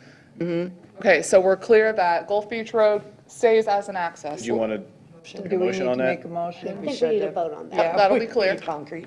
I make a motion to include Gulf Beach Road as an access into Bay Oaks Recreation Center With an exit as well? with an exit Entrance as and well, exit, two-way. two-way. I second that motion.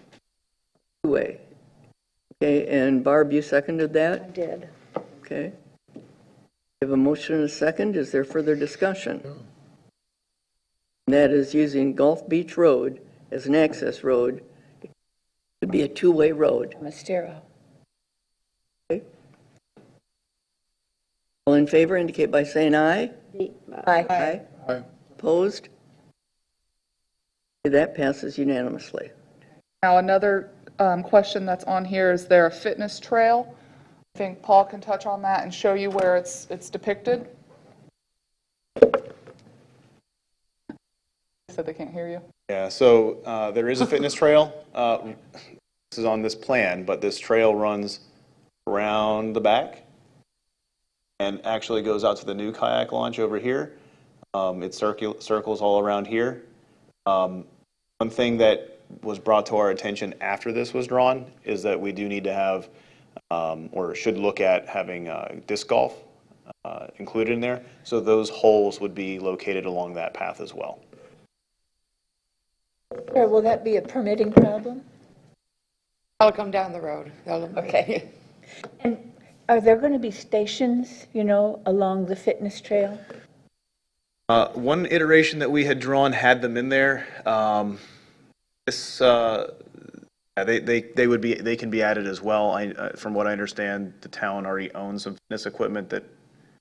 It's a fitness court. I believe what you're implying is similar to like Lakes Park. They have fitness benches along the trail. Those absolutely can be added, and I think that if you wanted to make a motion that would include that, to give us a little more direction, that'd be great. I think we did, didn't we vote on that already? It seems to me Just I do it read- again. Just do it again? We're voting on a fitness trail including stations. Including workout stations and disc golf, I don't care. frisbee golf. I heard it was a pretty important thing. I heard it come up more than once. Disc golf, yes. The disc golf? Yeah. Yeah. Apparently it's well We have- utilized. We have daily users.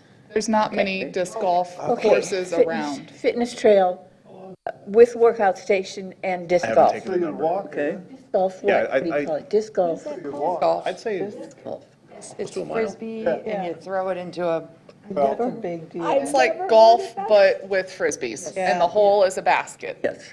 And it's a big deal. Okay, do we have a All right. motion Well, on it's that? about a mile. Gonna need a motel and a restaurant. Some water fountains. Yeah. God, he looks like Colonel Sanders. Okay, we have a I motion on move the table? that we or- have the fitness trail with workout stations and disc golf. Disc golf Capability. availability. I second that. Okay, and a second. Other discussion? All in favor indicate by saying aye. Aye. Opposed? That passes 5-0. Now, as a side note, there are, poor Paul, he has been like my notepad, and he's kept notes of all kinds of items that operationally, maintenance-wise, we will need. And so he'll bring that whole list that we can go through.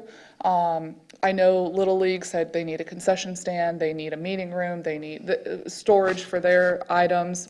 We need storage for, the storage in, I mean, you guys have an issue with storage over there? Yes.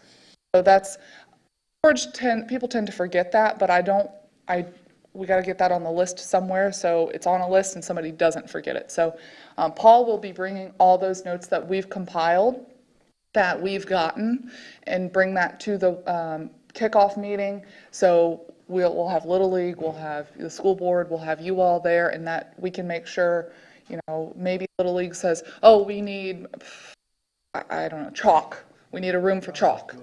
Something of that nature, that we can get everybody on the same page. So we'll put that together for the kickoff. Now, the next controversial item is the location of the ball fields. I got another one before that. Yep, go ahead. I can't remember, my memories are getting real bad.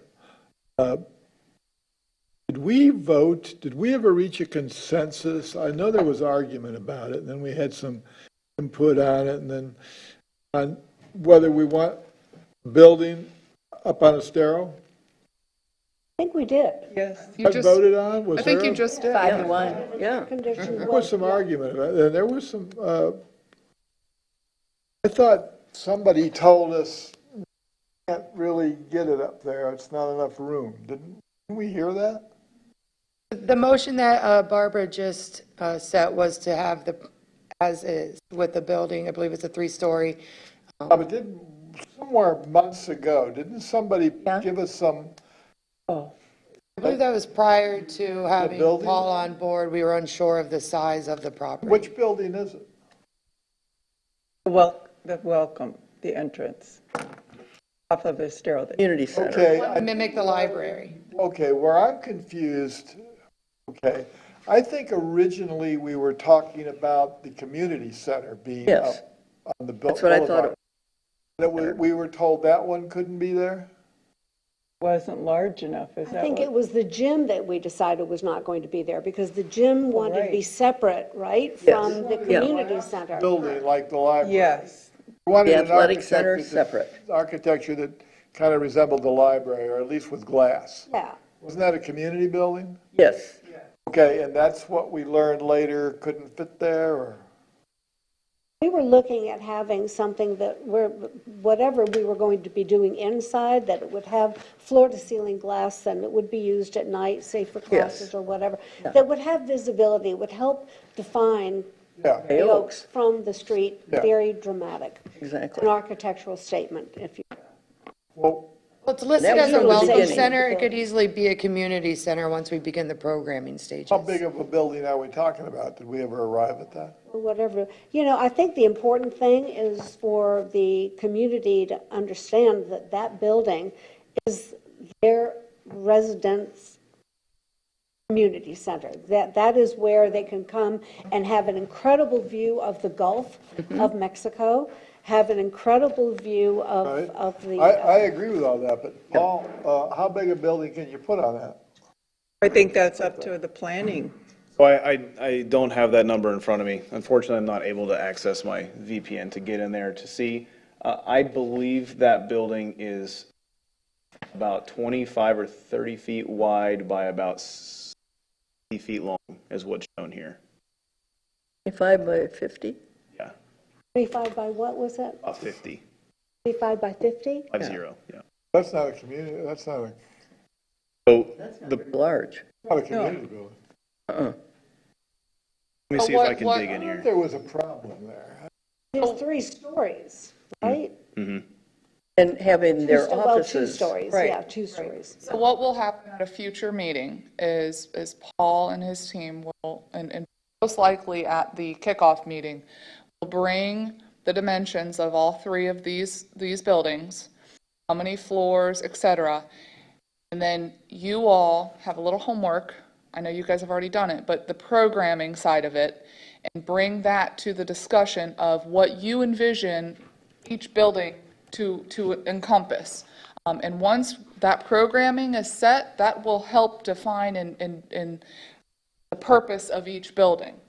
Maybe one strictly physical sports, basketball, bocce ball, and then maybe one's a community center and one's a welcome center.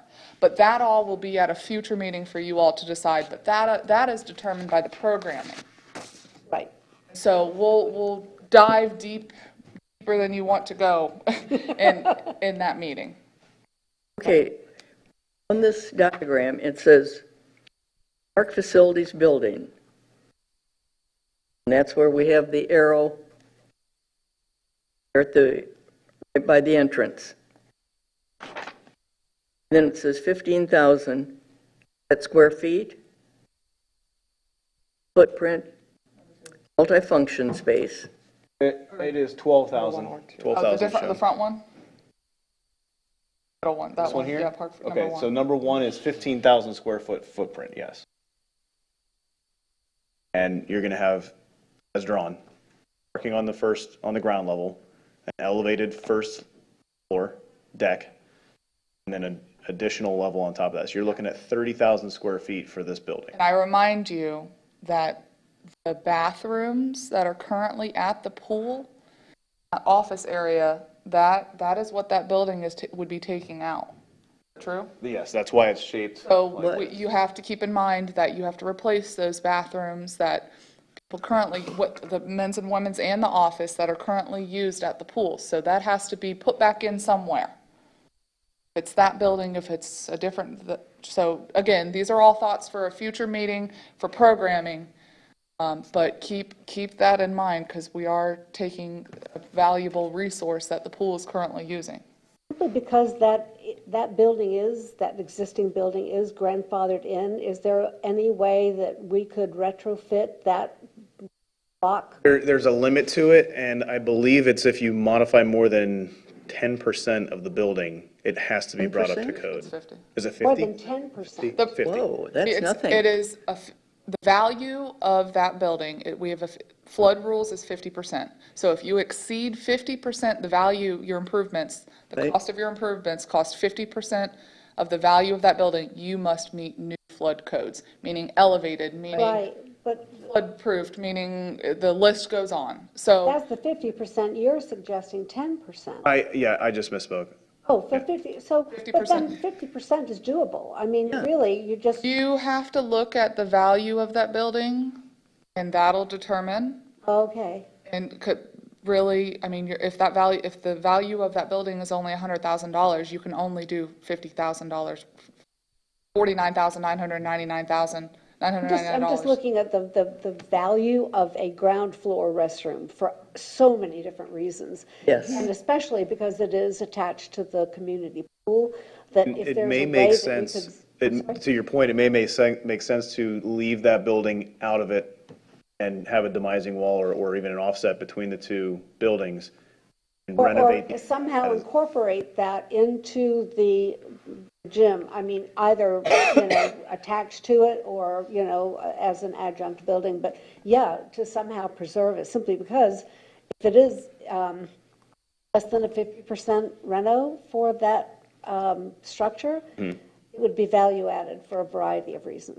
So we'll go back to the facilities at a future date and look at the programming and all of the needs of each, the operational side of things where, we'll really rely heavily on the staff and you all to help with that programming and figuring out the purpose of each building. But I know we keep dovetailing a little bit. I want to reel you guys back in because I know we have this Okay, beautiful sorry. list. No, it's okay. No, I know, these- it was detailed. You have, Yeah. it is a very good point, and that's something to bet. consider and gives Paul a little homework to go back and look at these items, Exactly. preparing him.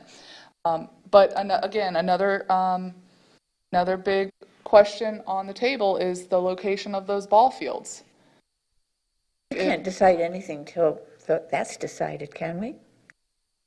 It makes a big difference if he skews it and then they tear down the gym. I don't think you have to, I don't think you need to wait on anything else to make that decision. As Paul explained, what is presented here is regulation. Now, it may not be the preference, but it meets regulations. So are you okay with keeping it as is? I'm okay with keeping it. Or do you want to shift and lose the current building? To Lee's point, I thought he said that you guys had already put it on that to remove the building anyway. Remove the building anyway? Remove it and rebuild it, or just remove it? And I think before I'm that sure we happened, voted on it. Yes. We began this Discussed it? entire project there you go. I think there was a consensus that that building had seen better, it was at the end of its life and it needed to go. Needed to be Not sure demolished. we've ever had a vote to knock it down. If we haven't, we should. We did have a vote that there would be, at the final phase of all of this, there would be a new community center and a new gymnasium. Which are And I- shown and I- down here in red in this area. Perhaps we should have a specific vote, though, saying, if we do believe that building should go. Well, I think the question, because I think that you're right, Lee, we did talk about the fact that the primary reason for selling this concept is the fact that the building does not work. Well, Right. if you save the building, then that proves that, well, gosh, I guess in some way it does work, which lessens your argument. So I think in this case, though, we're talking about that roof staying or the concrete pad staying, to have it as an open air facility for whatever purpose. Maybe it would be a basketball court or a pavilion or, a multi-use space. It wouldn't necessarily be a building as we see it now. It won't be air conditioned. It won't have actual rooms. It'll just be an open pavilion. So it's neither one or the other. It's just a third option, which I think is presented here as an open air. Yeah, and so when we drew that, we've done a little more research on this. This can't exist the way it is. So it's either got to be torn down or remain the same. Okay. The reason for that is okay. wind loads. There you go. And it could stay there. Yeah. That's right. All right. Well, I think we were told that. But another problem with that, the big problem with that building, I think I've said this before, from the day it was completed, from the day that Tish, the architect, designed that roof has cost the county and the town more money than any of the courts did, because it was continuously leaking. It was the wrong design. It was a terrible design, and leaving it up is going to keep costing you money. Oh, okay, let's jump back. Let's start to the fields. But it's good Okay. what Paul said. Essentially, Paul's saying the building should go. We can't do anything about the fields, can we? I mean, That's the way They it can has to be. stay as they are, or we can shift them and remove the building so they don't have a shared outfield. Okay, if the argument against that would be what? Because if that building is going to be demolished because of the roof being a perpetual problem, but the cement slab would stay, how is this now being configured? If we decide not to move the ball field, what will that building include? Or what will that concrete pad be used for? The concrete pad, from what I understand, is cracking as well. It's cracked? It's cracked. Oh, It is cracked? I've not seen it. This is just what I've heard. It's didn't got they some just put a severe, new floor on it they did, 2 years ago? they did. New floor over the concrete slab. Right, yeah. Well, over the previous floor, so it's 3 layers. It's concrete, the old floor, and now the new floor. So we That never whole- saw the concrete when we replaced the top floor. Wow, just one on top of the other. Just floated. But it's- When you're it's spending all this on much top of money, a cracked- that's not a big, you can move that around, you can make it something better. You're gonna have courts, you're gonna have basketball courts in these other buildings here. You're gonna, if it was me, I would just eliminate it and put in what you want. Because when you're talking about this much money, Yep, if you're gonna tear down the building anyway, to remove the concrete is nothing. okay. Okay, just take it Okay. out. In fact, it might actually make sense to remove the concrete because they can recycle that.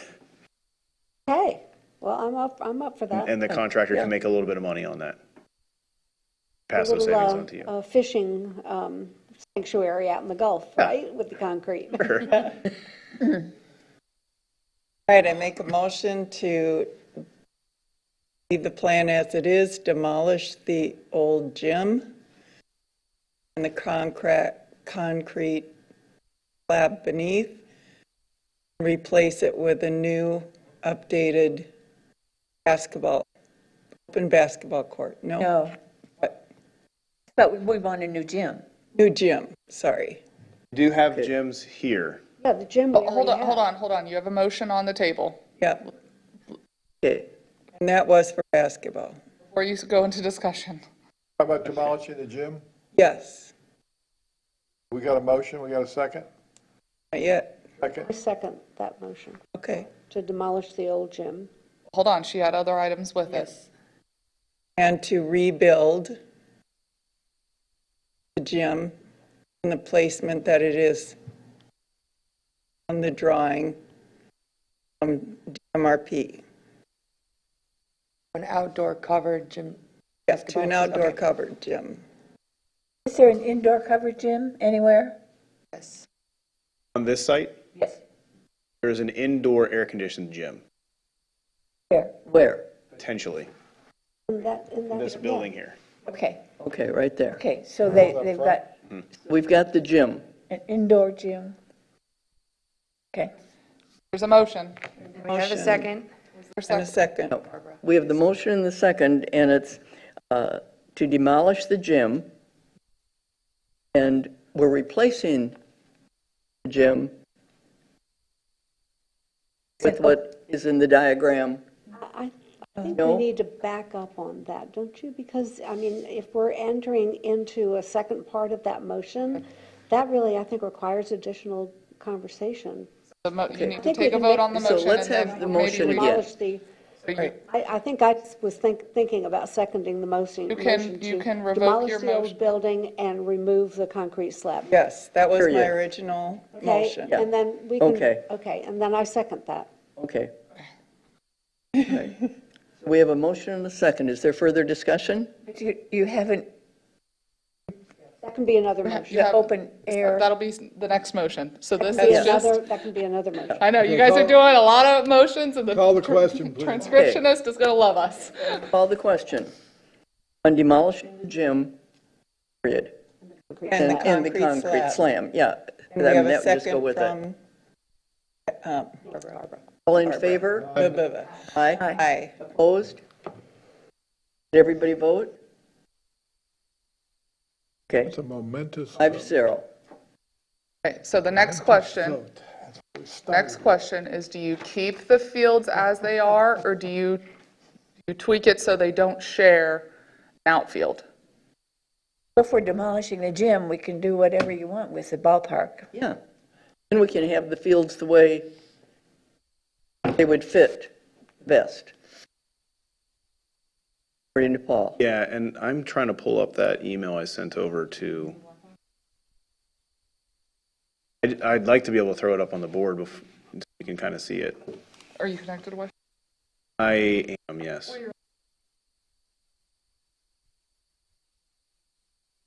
I'll find it. And then, can I just email it to Amy, and then she can throw it on there? Because right now I'm not, this is just, they emailed it to themselves, and this is what's being shown. I'm email not to Amy. connected, yeah.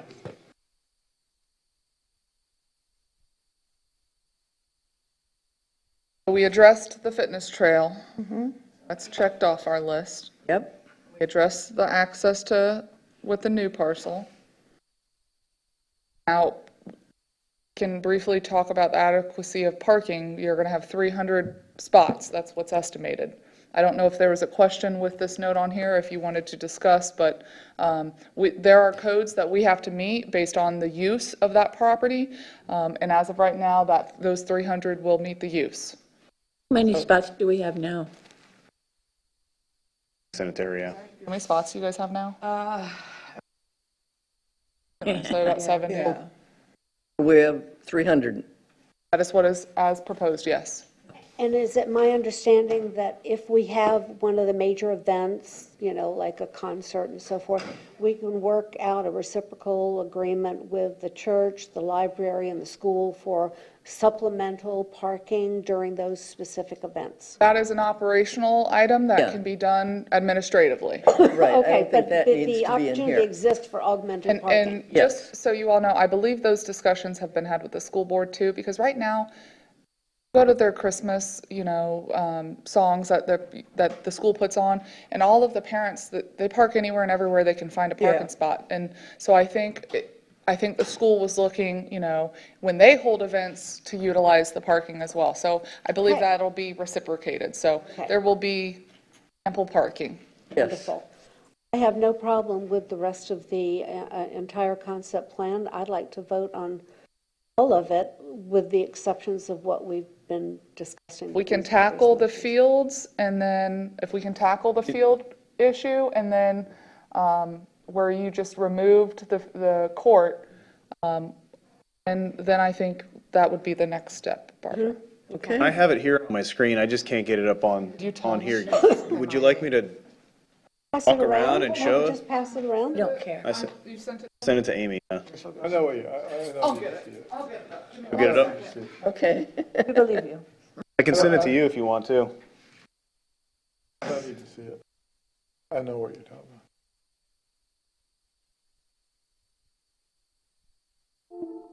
Well, and if we have the Little League group pleased with our concept plan, I think that'll go a long way in Oh, I terms think it of, will too. Yeah. I think that's building important. additional community support, Yep. because it then shows we're giving them the space they deserve. You bet. In the space that they've needed.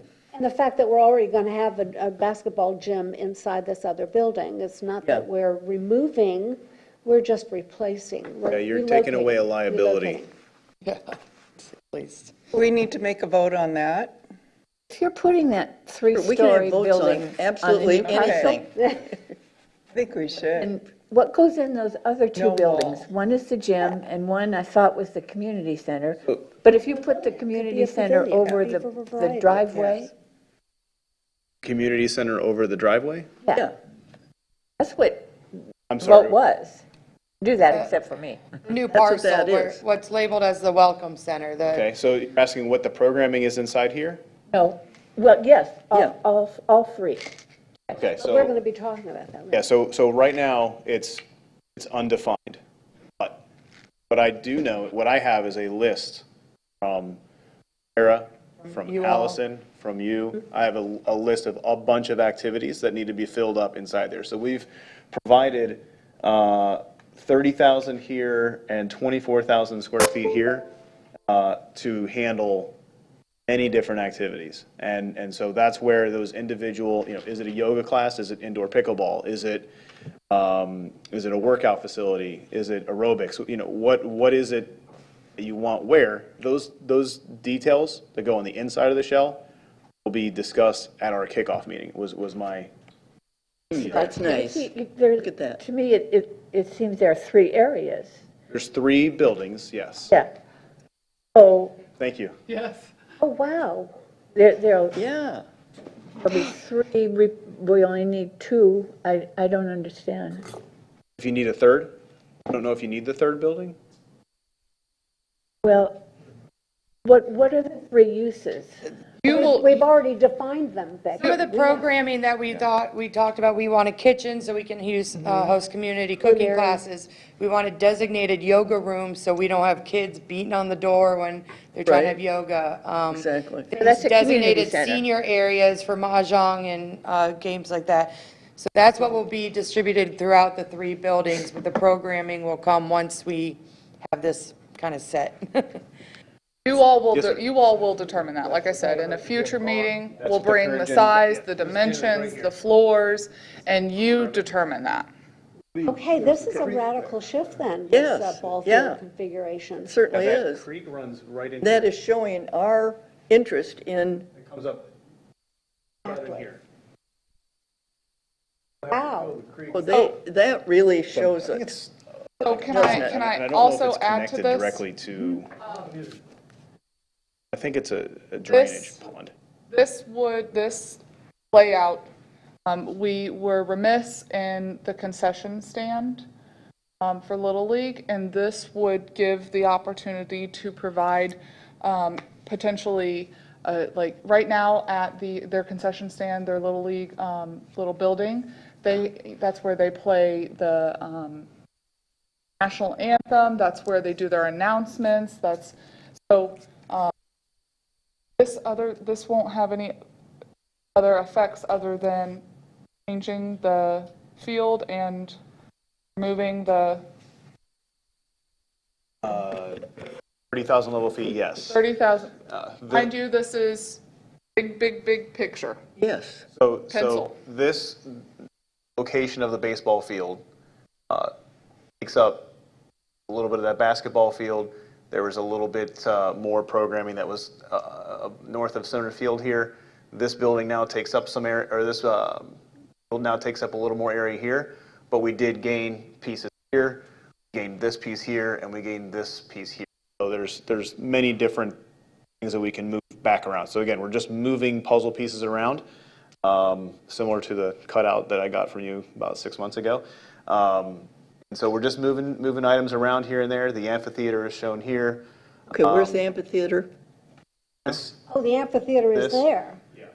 Oh, Is okay. that dark red part? We've Yeah, moved that.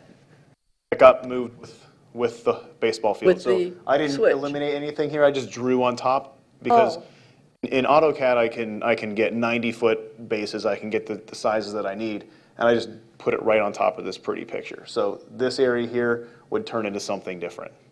Oh, So the way the amphitheater works, I might just say a little bit, is 2 ways. So you've got, you can either set it so that you have a stage underneath the amphitheater with field seating. The concert goers would be in the field, and you can have a stage here that's brought in, and the patrons can sit in the stands. Oh, turn it the other way, So, right. so Yeah. depending on the size of Either way. the show, you can set it up in 2 different ways, so it becomes very, very user-friendly. That's good. And change form pretty easily. I've got a harm Won't have the sun in your eyes. By having a stage on it, or by having patrons on it. Yeah, crowds. So, I mean, just foot Sun- traffic isn't gonna where's do it facing much of now? anything. There's some discussion about that. Yeah, but you'd have to definitely coordinate with Little League. You know, if they're gonna have a game the next day, they're not gonna wanna be cleaning up and things like that. So you're gonna wanna make sure you're coordinating with Little League on that. But Right. as far as people using baseball fields for other things such as concerts, it's common. And also, we are exploring using what's called a field turf, which is a synthetic material, not like the AstroTurf of the 70s. This stuff looks and feels like grass. It's better for injuries and preventing injuries. It's a little bit softer to land on. And So therefore, also it's almost maintenance-free in terms of what you can do to it. So if people are walking on it, you're not going to be having to repair sod the next day. My heels. Yeah, I love this new plan. Yes, I do too. people bring their own chairs and stuff for these, there's like a band presentation or concert, they bring their own chairs. You could, or you could supply them. BYOC, bring your own chair.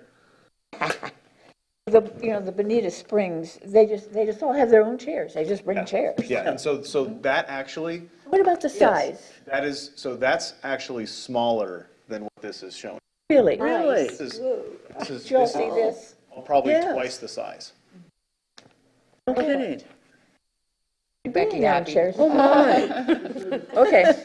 Not as big as Canberra Park, Where's the so. best? But where's that? Naples. I don't know about that one. That's a good, It's the one in downtown Naples, Old Naples. I think that is the size of the one in Bonita. So the field orientation, do we want to make a decision on this? Yes. I make a motion that we approve the revised, updated field configurations. Give a As little presented. detail so the record knows. Okay. You give a little detail so the record knows, just Oh, how do I define the that? fields do no longer overlap. Oh, so that the two fields no longer overlap. Thank you, Chelsea. I second. Okay, that's Barb's motion and Anna's second.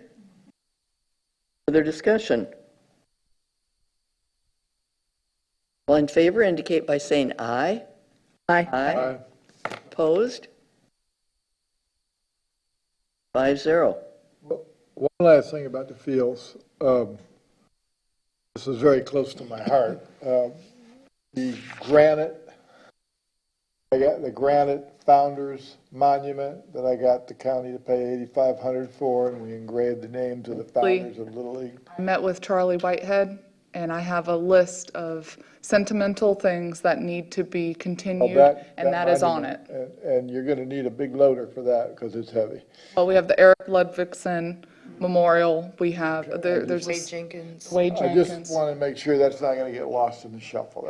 You'll see it on the list that Paul has at the discussion meeting. Know that those are we're very passionate about those things. Another thing that we've mentioned is the Beach Elementary School sidewalk where the fifth graders sign off on their names. So there are a lot of heartfelt items that we have to keep in mind. Right, the It's a big deal. names, yeah. Okay, you're continuing on your list. We briefly discussed the amphitheater placement. Are we in a concurrence Yes, as shown on in here? relationship to the ballpark, yes. Yes. The way it can be reversed. Amphitheater. See, I understand this and I go along with it, but this is kind of what I was talking about at the beginning today, about land further east, school board land further east, where I see that of open ground, grass area. I think last year, whenever we were discussing it, a couple of us thought maybe that was a good place for an amphitheater back out there. And that's one of the reasons I was interested in knowing how far east we're going. School property. We're going right up to the existing fence line, right up to the, is that old? Preserve. Kent's Preserve. The Estero Island Historic Society. Historic the Society. historic. So we're going all the way to the preserve. Yes. When I was president of the Historic Society, we tried to get some of that property back there to put more historic buildings in as they come available. Right. The school board wouldn't give them to us. And instead what the school board did then was slap down that concrete basketball court back there by the fence. Make sure that we never got that. But we're going all the way that far east to the preserve, right? Yes. So I'm confused there. What would we be doing with that part farthest east, behind the historic cottages.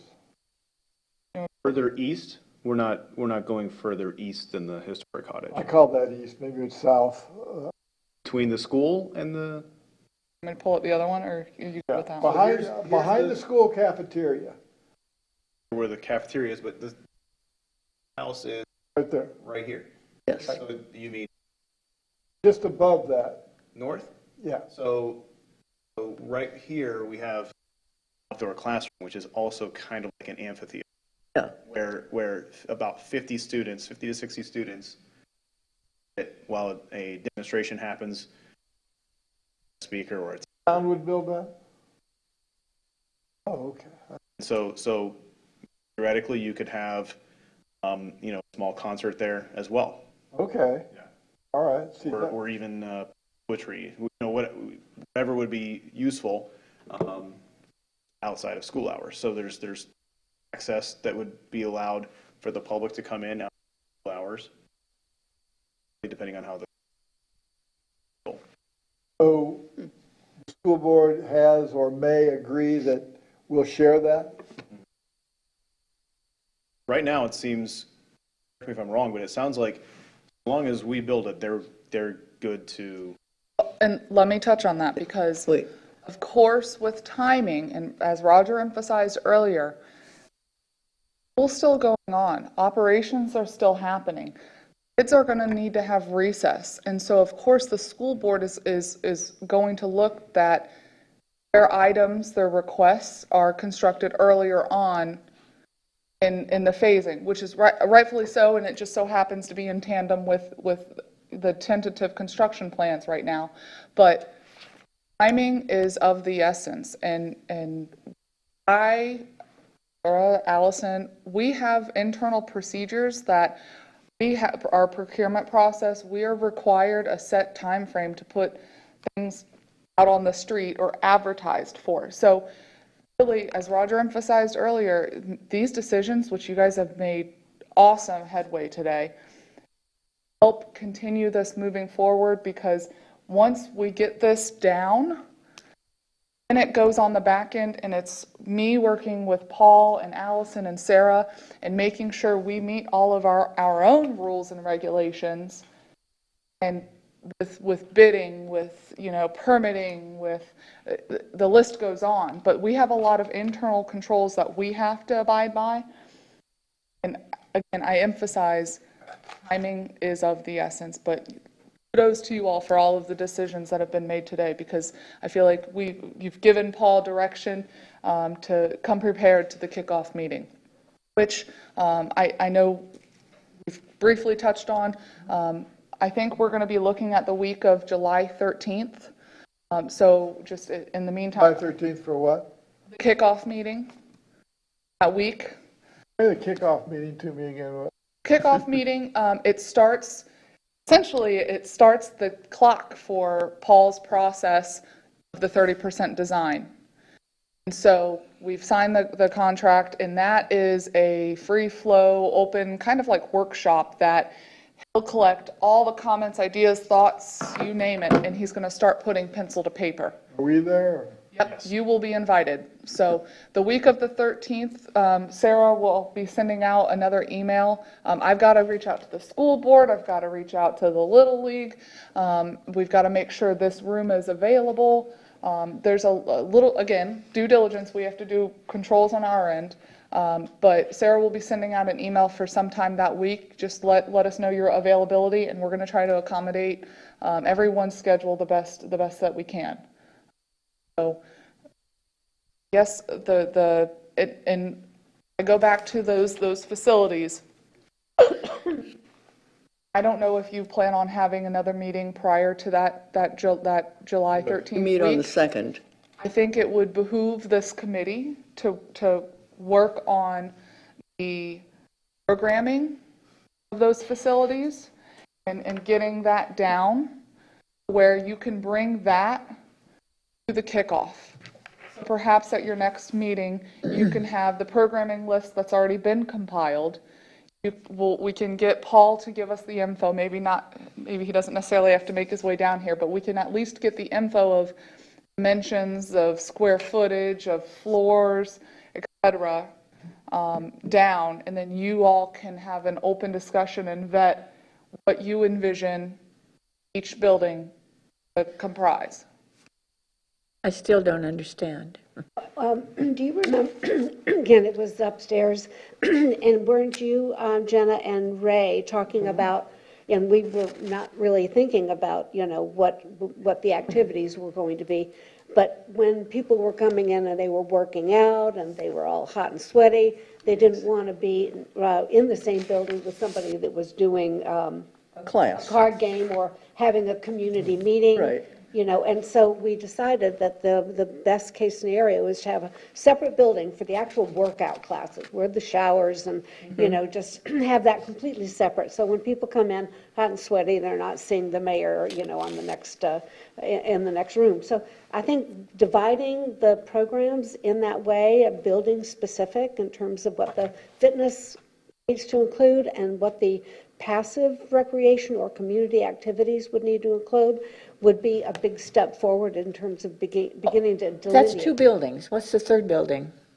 That's for you to figure out. That's Right, what, see, I don't want the third building. Well, and that may be the end result, but you need, again, you'll have to do your homework, and, I'm personally a person that goes home and I sleep on things. I wake up at 3 a.m, I said, oh, what about this? So you'll have the time to do that between now and your next meeting, and you're right, the third one, okay, you all determine that maybe it's not necessary, or maybe you're at full capacity and you're using all 3 buildings all the time. I don't know, that's a programming. Didn't we talk about a theater at one point? We did which outdoor classroom could be used for. So, and speaking from experience, relying on staff and knowing what programs you're currently, I'll give you a prime example. Nobody knew that Pokemon and Yu-Gi-Oh would come in and out as a fad, or Zumba.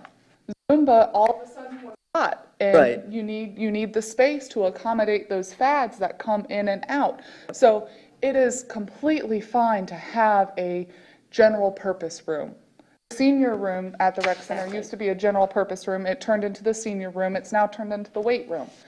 So having multi-purpose rooms, go to Waxahachie, find out how many rooms they have. You have some time to do a little research and figure out programming wise what it is you would like to see.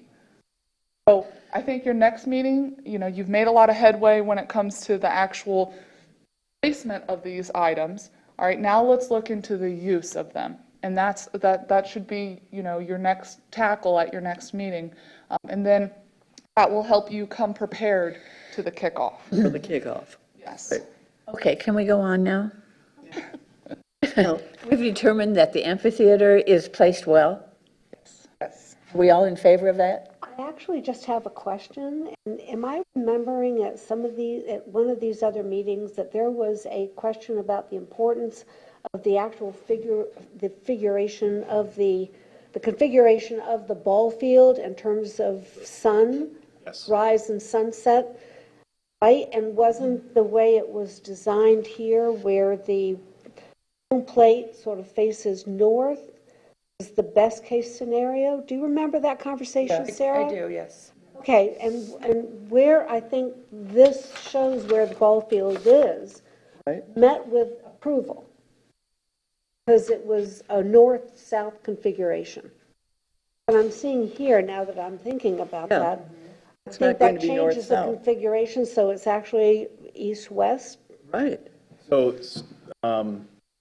Shannon mentioned in the email, correct me if I'm wrong, she liked the orientation as it exists in the field now. And so what this shows is essentially the same thing. It is the same? It is very, very, very close. This design is putting home plate facing back east, depending how, Sunset is East- behind east-ish. you. Yes. Okay, Okay, that's what, Where's my north arrow on here? because these are primarily after-school programs, so it's always the sun that will be on their back then. Yeah, so in reality, no matter where, because baseball fielders play in all directions, someone's going to have their eyes blinded. The people that you don't, the person that should not have their eyes blinded is the batter, Right, good point. right? Because he's got the ball coming at him. Right. Everyone else has to deal with it. And if you look at Major League Baseball fields, they're almost all oriented in this direction or even slightly or right field line rotated to the. And I believe, speaking with Shannon, she said that the smaller field is utilized more, is that correct? Yes. So that one is ideal Okay, for Thank you. the sunset. thank you. That'd That be was, good. it just all of a sudden, boink, remembered. And, Yeah. to add on to that, because T-ballers are not having a ball thrown at them, they really can move all around. I mean, I've played baseball at many different places growing up. And like I said, I played on cloverleaf fields where there's 4 fields facing in all directions. So there just isn't always an answer. But if you can try to orient it in a way that's advantageous, then you should. And I think this does that. Thank you. Thank you. Another point too is large field actually will be full purpose for softball. And so that infield there is drawn with grass, but that would actually be skinned, and so it just would be a clay surface. Which would limit the possible damage to the field as we discussed having a Stage. stage out there. Yeah, I mean, because clay is so easy to repair. Is there room, the way we have that now? I noticed the pickleball court that you've got in our diagram. Is there going to be room up there Yeah, for so that? what I was going to suggest is this is just an overlay. What I'm going to Right. suggest is maybe Understand. I take another stab at actually moving everything around on the pretty picture so you get a quality drawing like you have there, but with this configuration, and bring that to the kickoff meeting. Because then we'd have the tennis and the, And what I'd like to be able to say is, through multiple meetings with BORCAB, this is what they have consensus on. This is the direction that they want to go.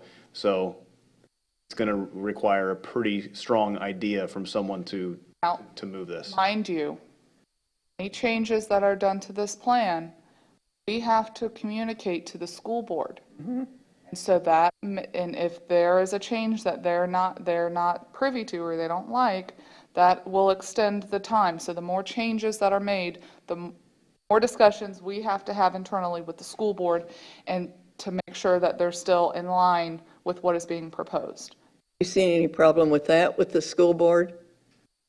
This As configuration? long as items aren't, like Roger said, you put an item in, you got to take an item out. As long as Paul can work with this and make sure no items are pulled out, I don't foresee any issues, but I'm not the school board.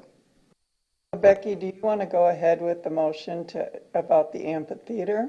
Oh, all right, yes, I move that we approve the amphitheater placement in relationship to the ball field as planned. I second.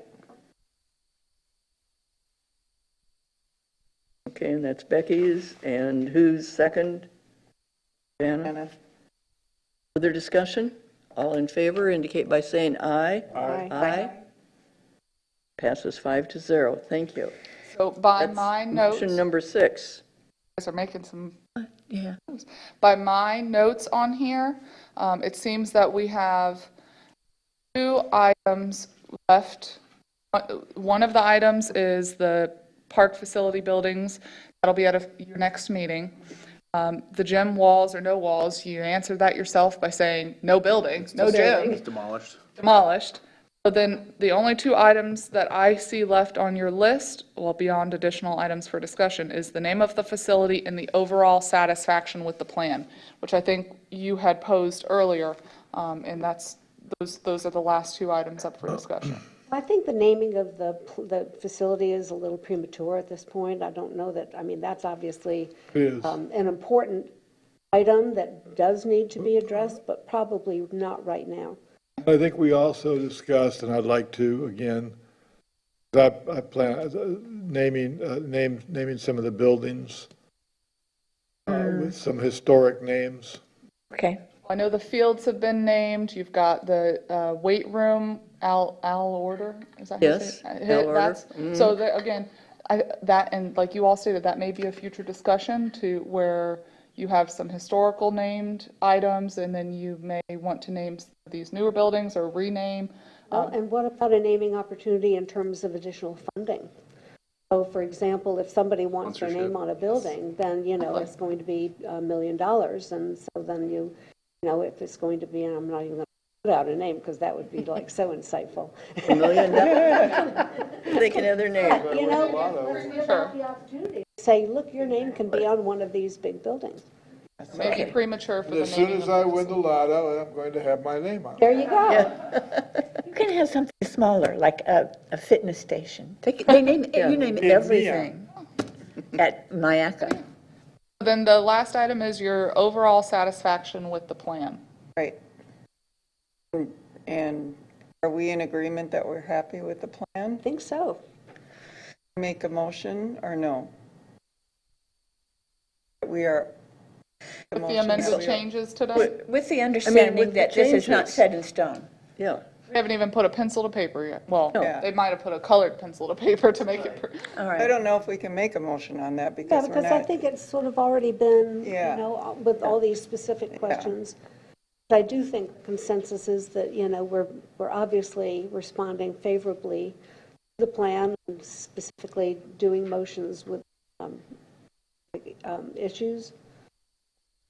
Sarah, is there going to be another meeting for the kickoff meeting? This is a special scheduled meeting. Our regular schedules are on Tuesday, so July 7th. July 2nd would be the Thursday. This isn't a normal scheduled meeting, so yes. Okay, so. July 7th, Tuesday at 9 a.m. So what I would propose that I do for you is I take these changes, I put them together and have them to Sarah prior to your meeting, maybe even so she can disperse it prior to your meeting, and then you guys can vote on the overall satisfaction at that point.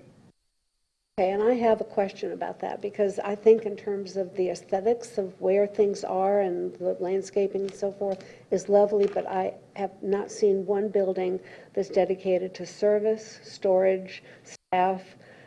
Certainly, we're talking about programs, that's very important, but I know that, those need attention. And so I'd like to see those on the next plan to determine where are the truck's going to be parked? Where is the sand going to be placed? Where is the staff? That all has been noted and will be detailed in, getting everybody involved at the workshop, the kickoff meeting. It would be impossible for me to get that to you in 2 weeks. Right, okay. So our timetable is 30% plans that would incorporate all those little details by the end of September. And if in the meantime you're like, oh, well, what about this? Shoot us an email. We'll add it to the list for the kickoff meeting. I can't tell you how many emails I've sent Paul, and I'm like, add this to the list, add this to the list. And Right. it's probably a 5-page list at this point. Right? I know in a previous meeting, Right. we discussed an observation tower. I want to keep adding to the list, but I know that was something that the board discussed thoroughly, so if, I Down don't know by if that's the, on Paul's list or, I have not heard of this one. okay. Observation tower. Exactly. Boy. What is the goal for the observation tower? Maybe I can help. It's something the board is still in favor of. If not, we can move on, but I would love it. I think it would be great to How have an elaborate. observation, to look out over the bay. Look to the north? I think to look out over the bay, whatever I configuration. believe correct. I believe the idea came from previous councilmember Shamp was hoping to have access to the bay through those mangroves, but we agreed on an observation tower to have a water view. Okay, so I know Chelsea was working on potentially getting a grant. Well, the point with the county, and I believe Roger's had discussions, town manager has had discussions with the county, is to get an access point, path of least resistance access point with minimal impact to mangroves. Again, that's a long permitting process, but through the county's little snippet at the top is to get a water access point. And so that opens up a lot of doors for some opportunity. I think TDC would be very excited about funding an observation tower. I would think That so would be- too. So I think the reason why I brought that up is it's about 200 feet from basically dead center field of the smaller field, 200 feet to the edge of the bay, through the Right. mangroves, as the crow flies. And I think that if you want, or as an alternative to a tower, you could cut across there and visit the terminal of the boardwalk. Are you also asking for potentially a tower that then you could see over the mangroves and into the bay? Well, that's You have kind to of be what able to I get thought to the it. observation Yes. tower would accomplish, is being Okay. able to see over the mangroves. Unless, of course, we can trim the mangoes down, of course. Now, you can trim, you don't, Yes. not, you Yeah, you can't can't pull remove. them. Now, mind you, some of these items can, of course, happen down the road. They're not imperative, it's not a operational concern that we can do now. We can work with wish list, or we can say this is, this is an item that we definitely want, and it's an essential item. So, you've given us a lot of input and feedback today. We've got a lot of homework. You all have a little bit of homework to do as well with the programming in your next meeting. We've got some big, like, Post-it notes that we can maybe put those up on a wall. I know with my Anchorage Advisory Committee, we had a strategic planning session. Right, yes, it's Being able to strategic just planning. put up with Lorna, and put those up on the wall, and, we can provide those at the next meeting if that helps get the juices flowing, and then discuss them together, but. The idea is flowing. Yes, yep. And also, talked at one point about having access to the rooftops of these buildings here so that you got more usable space. Those rooftops are going to be about 40 feet high, which is going to be able to see over every single thing in the park. That suffice for a Observation tower. observation tower. No. So what, no, okay, so what's the square footage that you're looking for on top of that observation tower? Because, Look at Mayaca has one. okay. Look at Cabbage Key's water State Park. tower. That's Yeah. always a great place Yeah. to Okay, observe.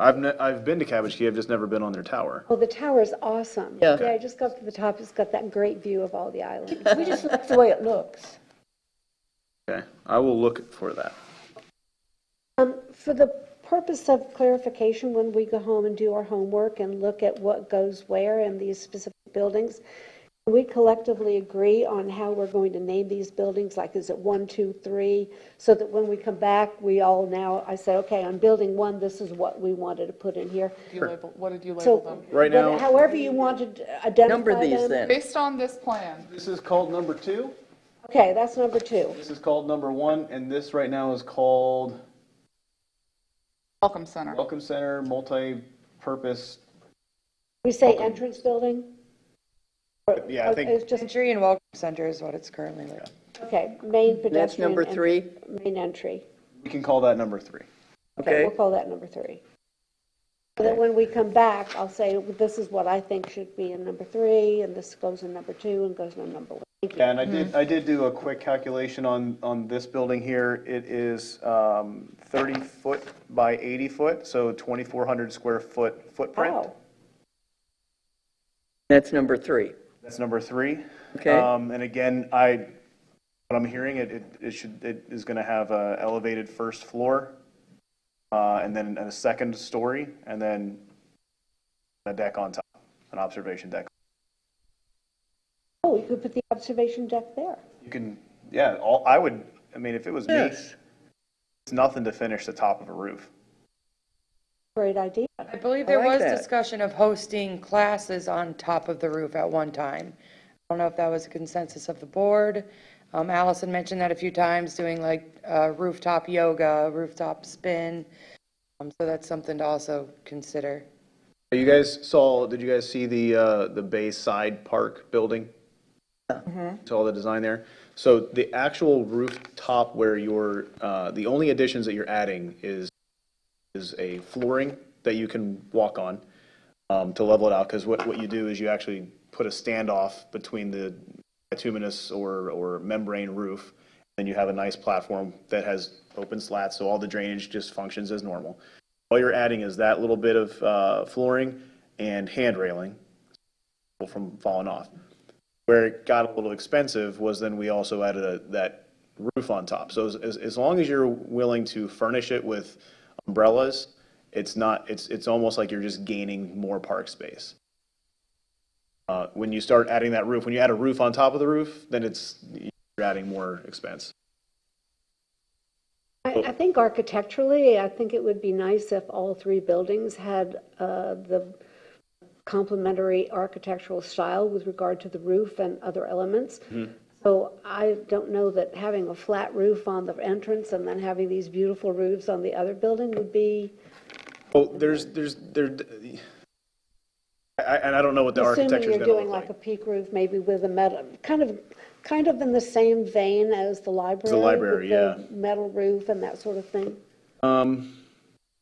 Yeah, it's a trade-off. Okay, yeah, that is a trade-off. Okay. So, yeah, you can do a flat roof on all of them.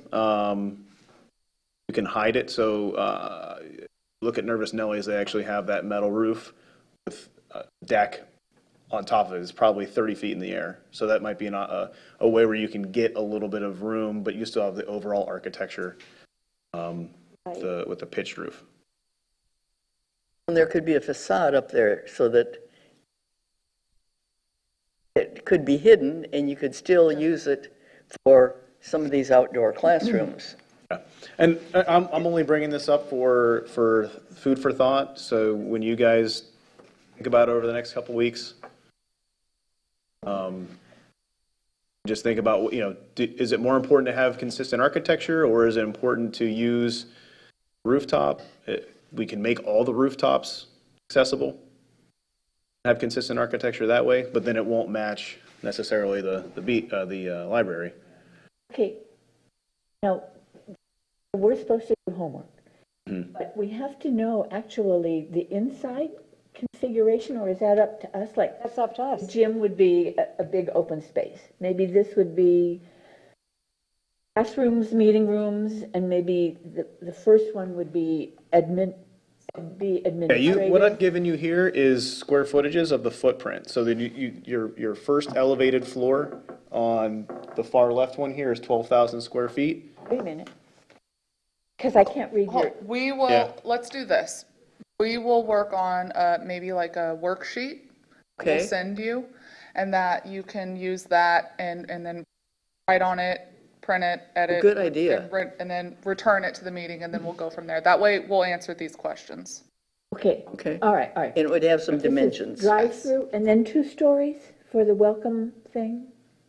Yeah, so the way that I understood that we just voted was a ground floor pedestrian access, open, a first floor with an elevated deck, second floor with another elevated deck. It's a drive-through, isn't it? Not underneath the building, Pedestrian. Pedestrian walk under the building. Underneath the building. and the driveway Vehicle- adjacent to it. Pedestrian here, underneath the building, vehicle over here. Okay. Yeah, So we'll this get is a the little driveway. drawing. Okay, And this is the building, and so pedestrians walk under the building. yes, Paul's taking note because he's going to be writing us a worksheet to do. all right. That way we can send it to you. For programming? Yeah. Okay. And where will your office be?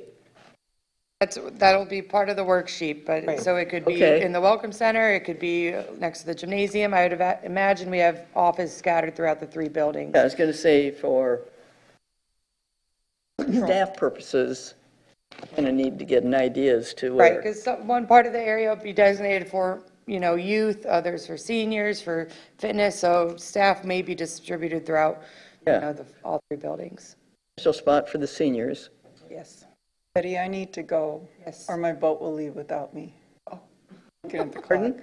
I said I need to go, or my boat's leaving without me.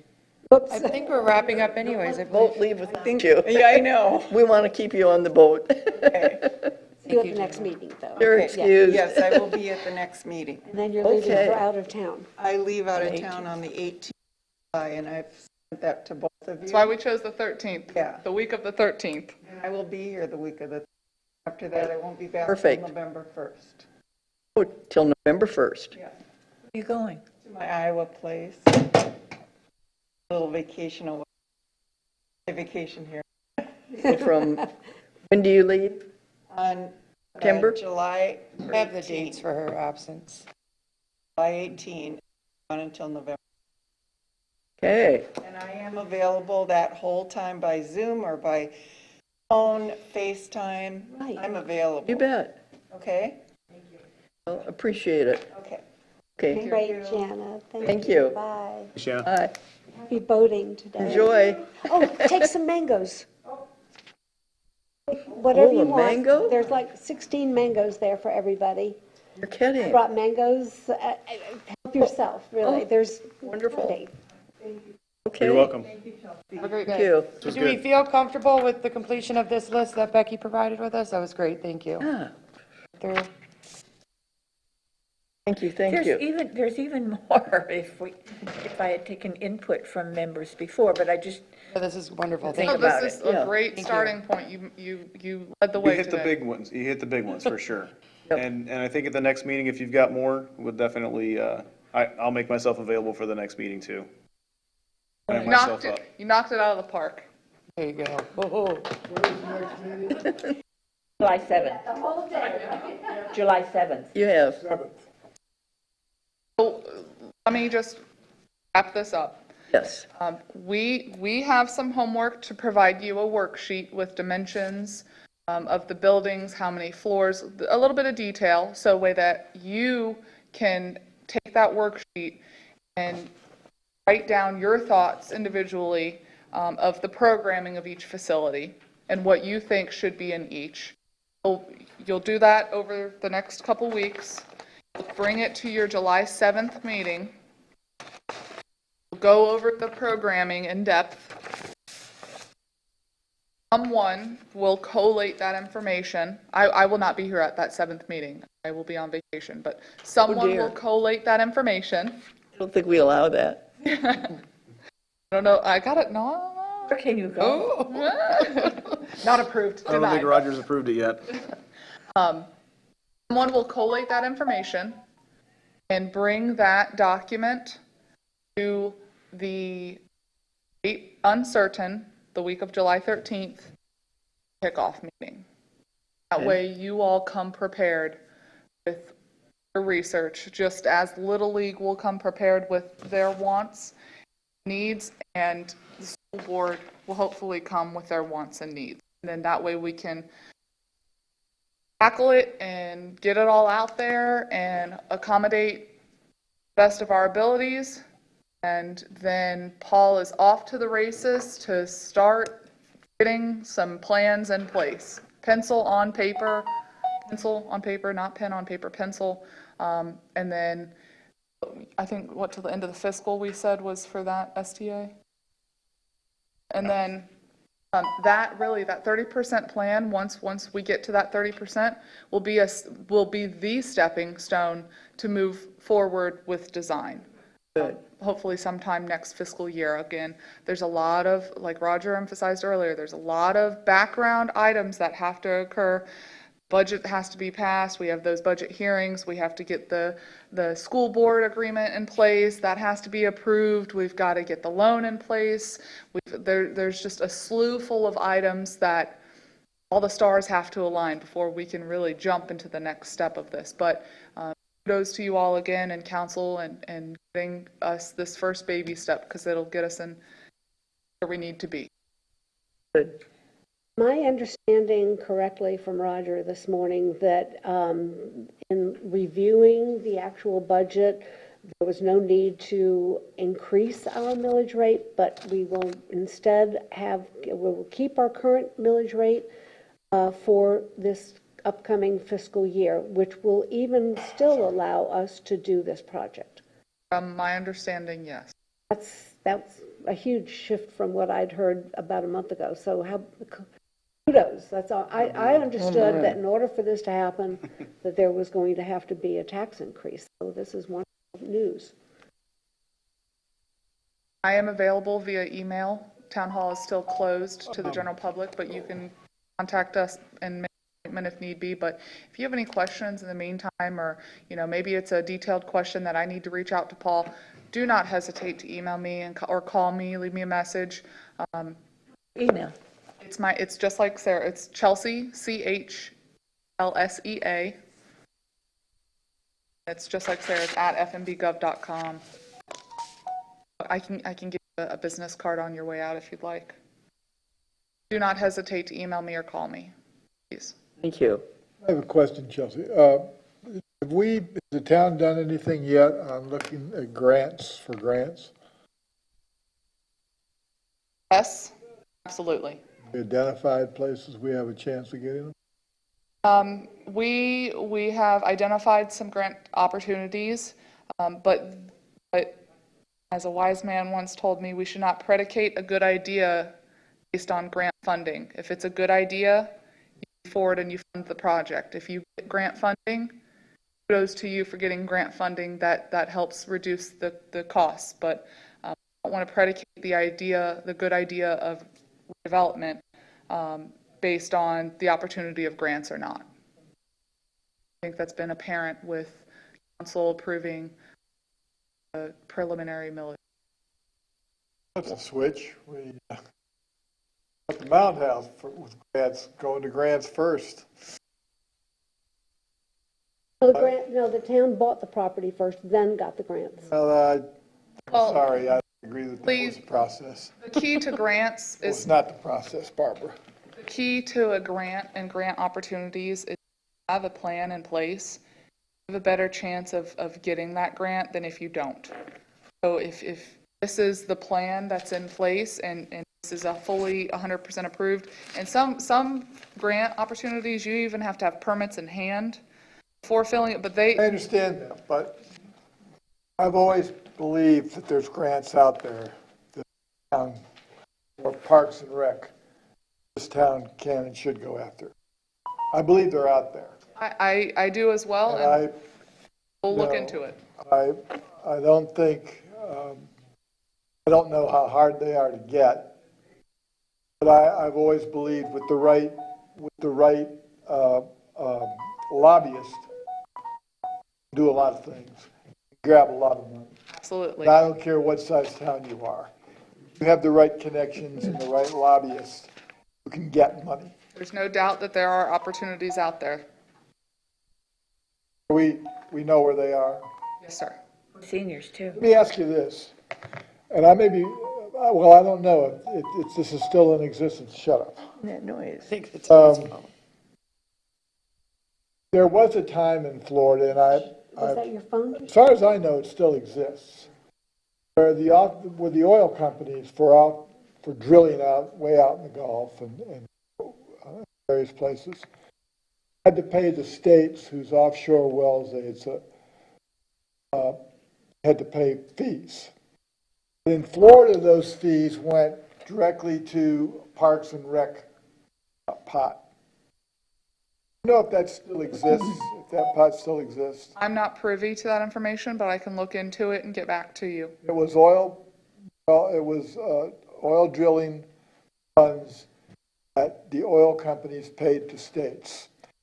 Florida, the states designated that money for Parks and Rec. Okay. I want to look at that. We'll look into it. As far as I know, it Absolutely. still exists, but I don't. Okay. Absolutely. So if you have any final questions for Paul and I, Really Thank you very appreciate much, Chelsea. both of you. I thank you mean, all for the work my you do. goodness. And thank you, Paul. Well, you're welcome. I mean, I hope I helped more than hurt. Oh, you definitely- you did. I mean, and look at this. I mean, it's just, give us an all-new viewpoint. And And I'll make it pretty for you before your next meeting, and hopefully it satisfies everyone's. it will. Thank you. Thank you. Thank you. Thank you so much. Thank you. All right. Anything else? Board member items? Please take some mangoes. Okay, and our next meeting will be on the I 7th. want to thank Paul and Chelsea for all the work they've done. Yes, Yes. Oh, my goodness. thank you very much. Make Thank you themselves both. available to us the way they do. I think it's great. Allison, too. I know she wasn't Nonstop. Appreciate it. communicating, and Sarah as well. So, and Okay. So, thank you much. Well, we are so fortunate. And I think we all Thank need you. to continue, I think we need to continue thinking of some names, because, I would like to name the buildings, frankly. I'd like some of our island's history to be incorporated in this project. Well, and it's next to the historic area. Well, yeah, but I'd like to bring out some names on buildings and also, I don't want us to forget building a relationship with those neighbors of ours, Historic Society. Absolutely. This town needs to do, frankly, a better job than it's ever past. They've been pretty much ignored, and I think this advisory board can help with that. So I think we need to think about it. But I would like us to come up with some names. I had, last meeting or the meeting before, I had given a little presentation on the people who donated serve over there, beginning with Martha Red and the people who really gave this island Oh, something. And I think their names should be out there, and they're not. And I think this kind of place presents the opportunity for doing. That's what I think. And you know, Lee, I agree with you. I mean, if these people were responsible for having this property available for us to have this plan, You in other bet. words, if it was donation of property or some other kind of major donation that they gave as part of a family, I agree with you. Well, there's two of them. There's a couple, and there's Martha Red. Martha Red. She gave parts of what's over at the preserve were hers, and then her Right. niece told to the couple who then donated the rest of it. And so I just feel that there's two names to start with. Martha Red Community Center? Well, I don't know, but I don't know that, but maybe on a building, but there's two names we can well start with, because that preserve probably would be have condos and hotels on it. Are you talking about like the Matanzas Bay Preserve? Is that, Right next door, yeah. okay, but it's the Matanzas Bay Preserve that is. But you know, originally it was the Martha Red Preserve, Yeah. and somewhere along the line, the name got changed. Never understood that. I guess I was away somewhere, but How did the town acquire all of this Bay Oaks property? Was that just from the county? yeah, All that property? county turned it over to, county built the pool, Right. okay? Won't get into that, but the county built the pool. It was all county. And in '09, the county, led by Mr. Judah, decided that they didn't want it on their books anymore with their $1 billion of money stashed away, well afforded to run it. So the town council at the time, in its wisdom, decided, okay, we'll take it and put it on our books, which they couldn't afford. That's how we got the part. The town, sorry to interrupt, the town was previously allocating money to the county to continue, not a lot, I don't know the exact number, but the town was spending money to run Bay Oaks and maintain that property that was owned by the county. Lee County, I remember, they There was a said, Lee County facility that the town was help It supplementing. was always the a leak fee. on facility. they said Exactly. either take it over or shutter it. That Well, was the choice. well. That's what he said. We have it now. I remember Ray Judah saying that. Hey, Judah said it, but the other four commissioners weren't going to shut that park down. Trust me, I know. Okay, so they pulled the bluff and they won. But yes, it was always owned, Barbara, by the county.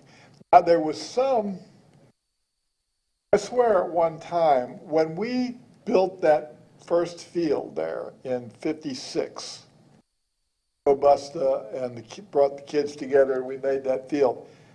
We got permission for that from the county. Somewhere along the way, the school, I guess, took it over. That was county. Well, how did the county acquire that property originally? Has the county always, I mean, who owned it County and the originally? school, yeah. Who they bought, I couldn't tell you that. I'd have to go back and research that, which I could do. That's an interesting How question. did the county Yeah, get the you property? bet. For the county. Yeah. Maybe Phillips, the developer, but I don't know. That'd be my first Yeah. guess if I was guessing, but I don't know. He owned a lot of this land. We adjourned? Yeah, okay, yes. But I'd like to think about, y'all think about names, but I want to do a little more research on. Is that your motion? People who gave us, Okay. people who gave us that beautiful preserve over there ought to have their names somewhere. Beautiful. Well, it They should don't be even on have the them in the preserve. preserve. Maybe we can have the fitness trail and the Matanzas Bay Preserve all be called the Red Trail, the Red Trail. Something, yeah. It's always disturbed me that they didn't even put their names in the preserve. Do we have a motion to adjourn? Okay, are we? Yeah, we're Becky has adjourned. made the motion to adjourn. I so moved. Okay, and that's a second by Barb. All in favor? Yeah, I've been second. Aye. Okay, We are thank you. still recording, mind you. Pardon? We are still recording, so Oh. just with the Zoom meeting, I okay. have 3 sets of minutes. That's fine. I wasn't gonna make it drive all the way down here, just I could do it. let me. Sometimes you just need to get out. I'm kind of liking this quarantine thing, I'm not gonna lie. Guys, I'm just gonna shut the mics off. Mangoes. I'm going to come get one of those.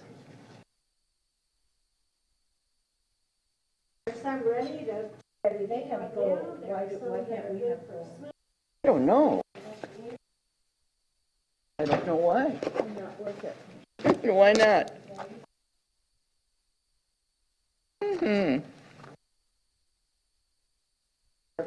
No, heck no. I can take them.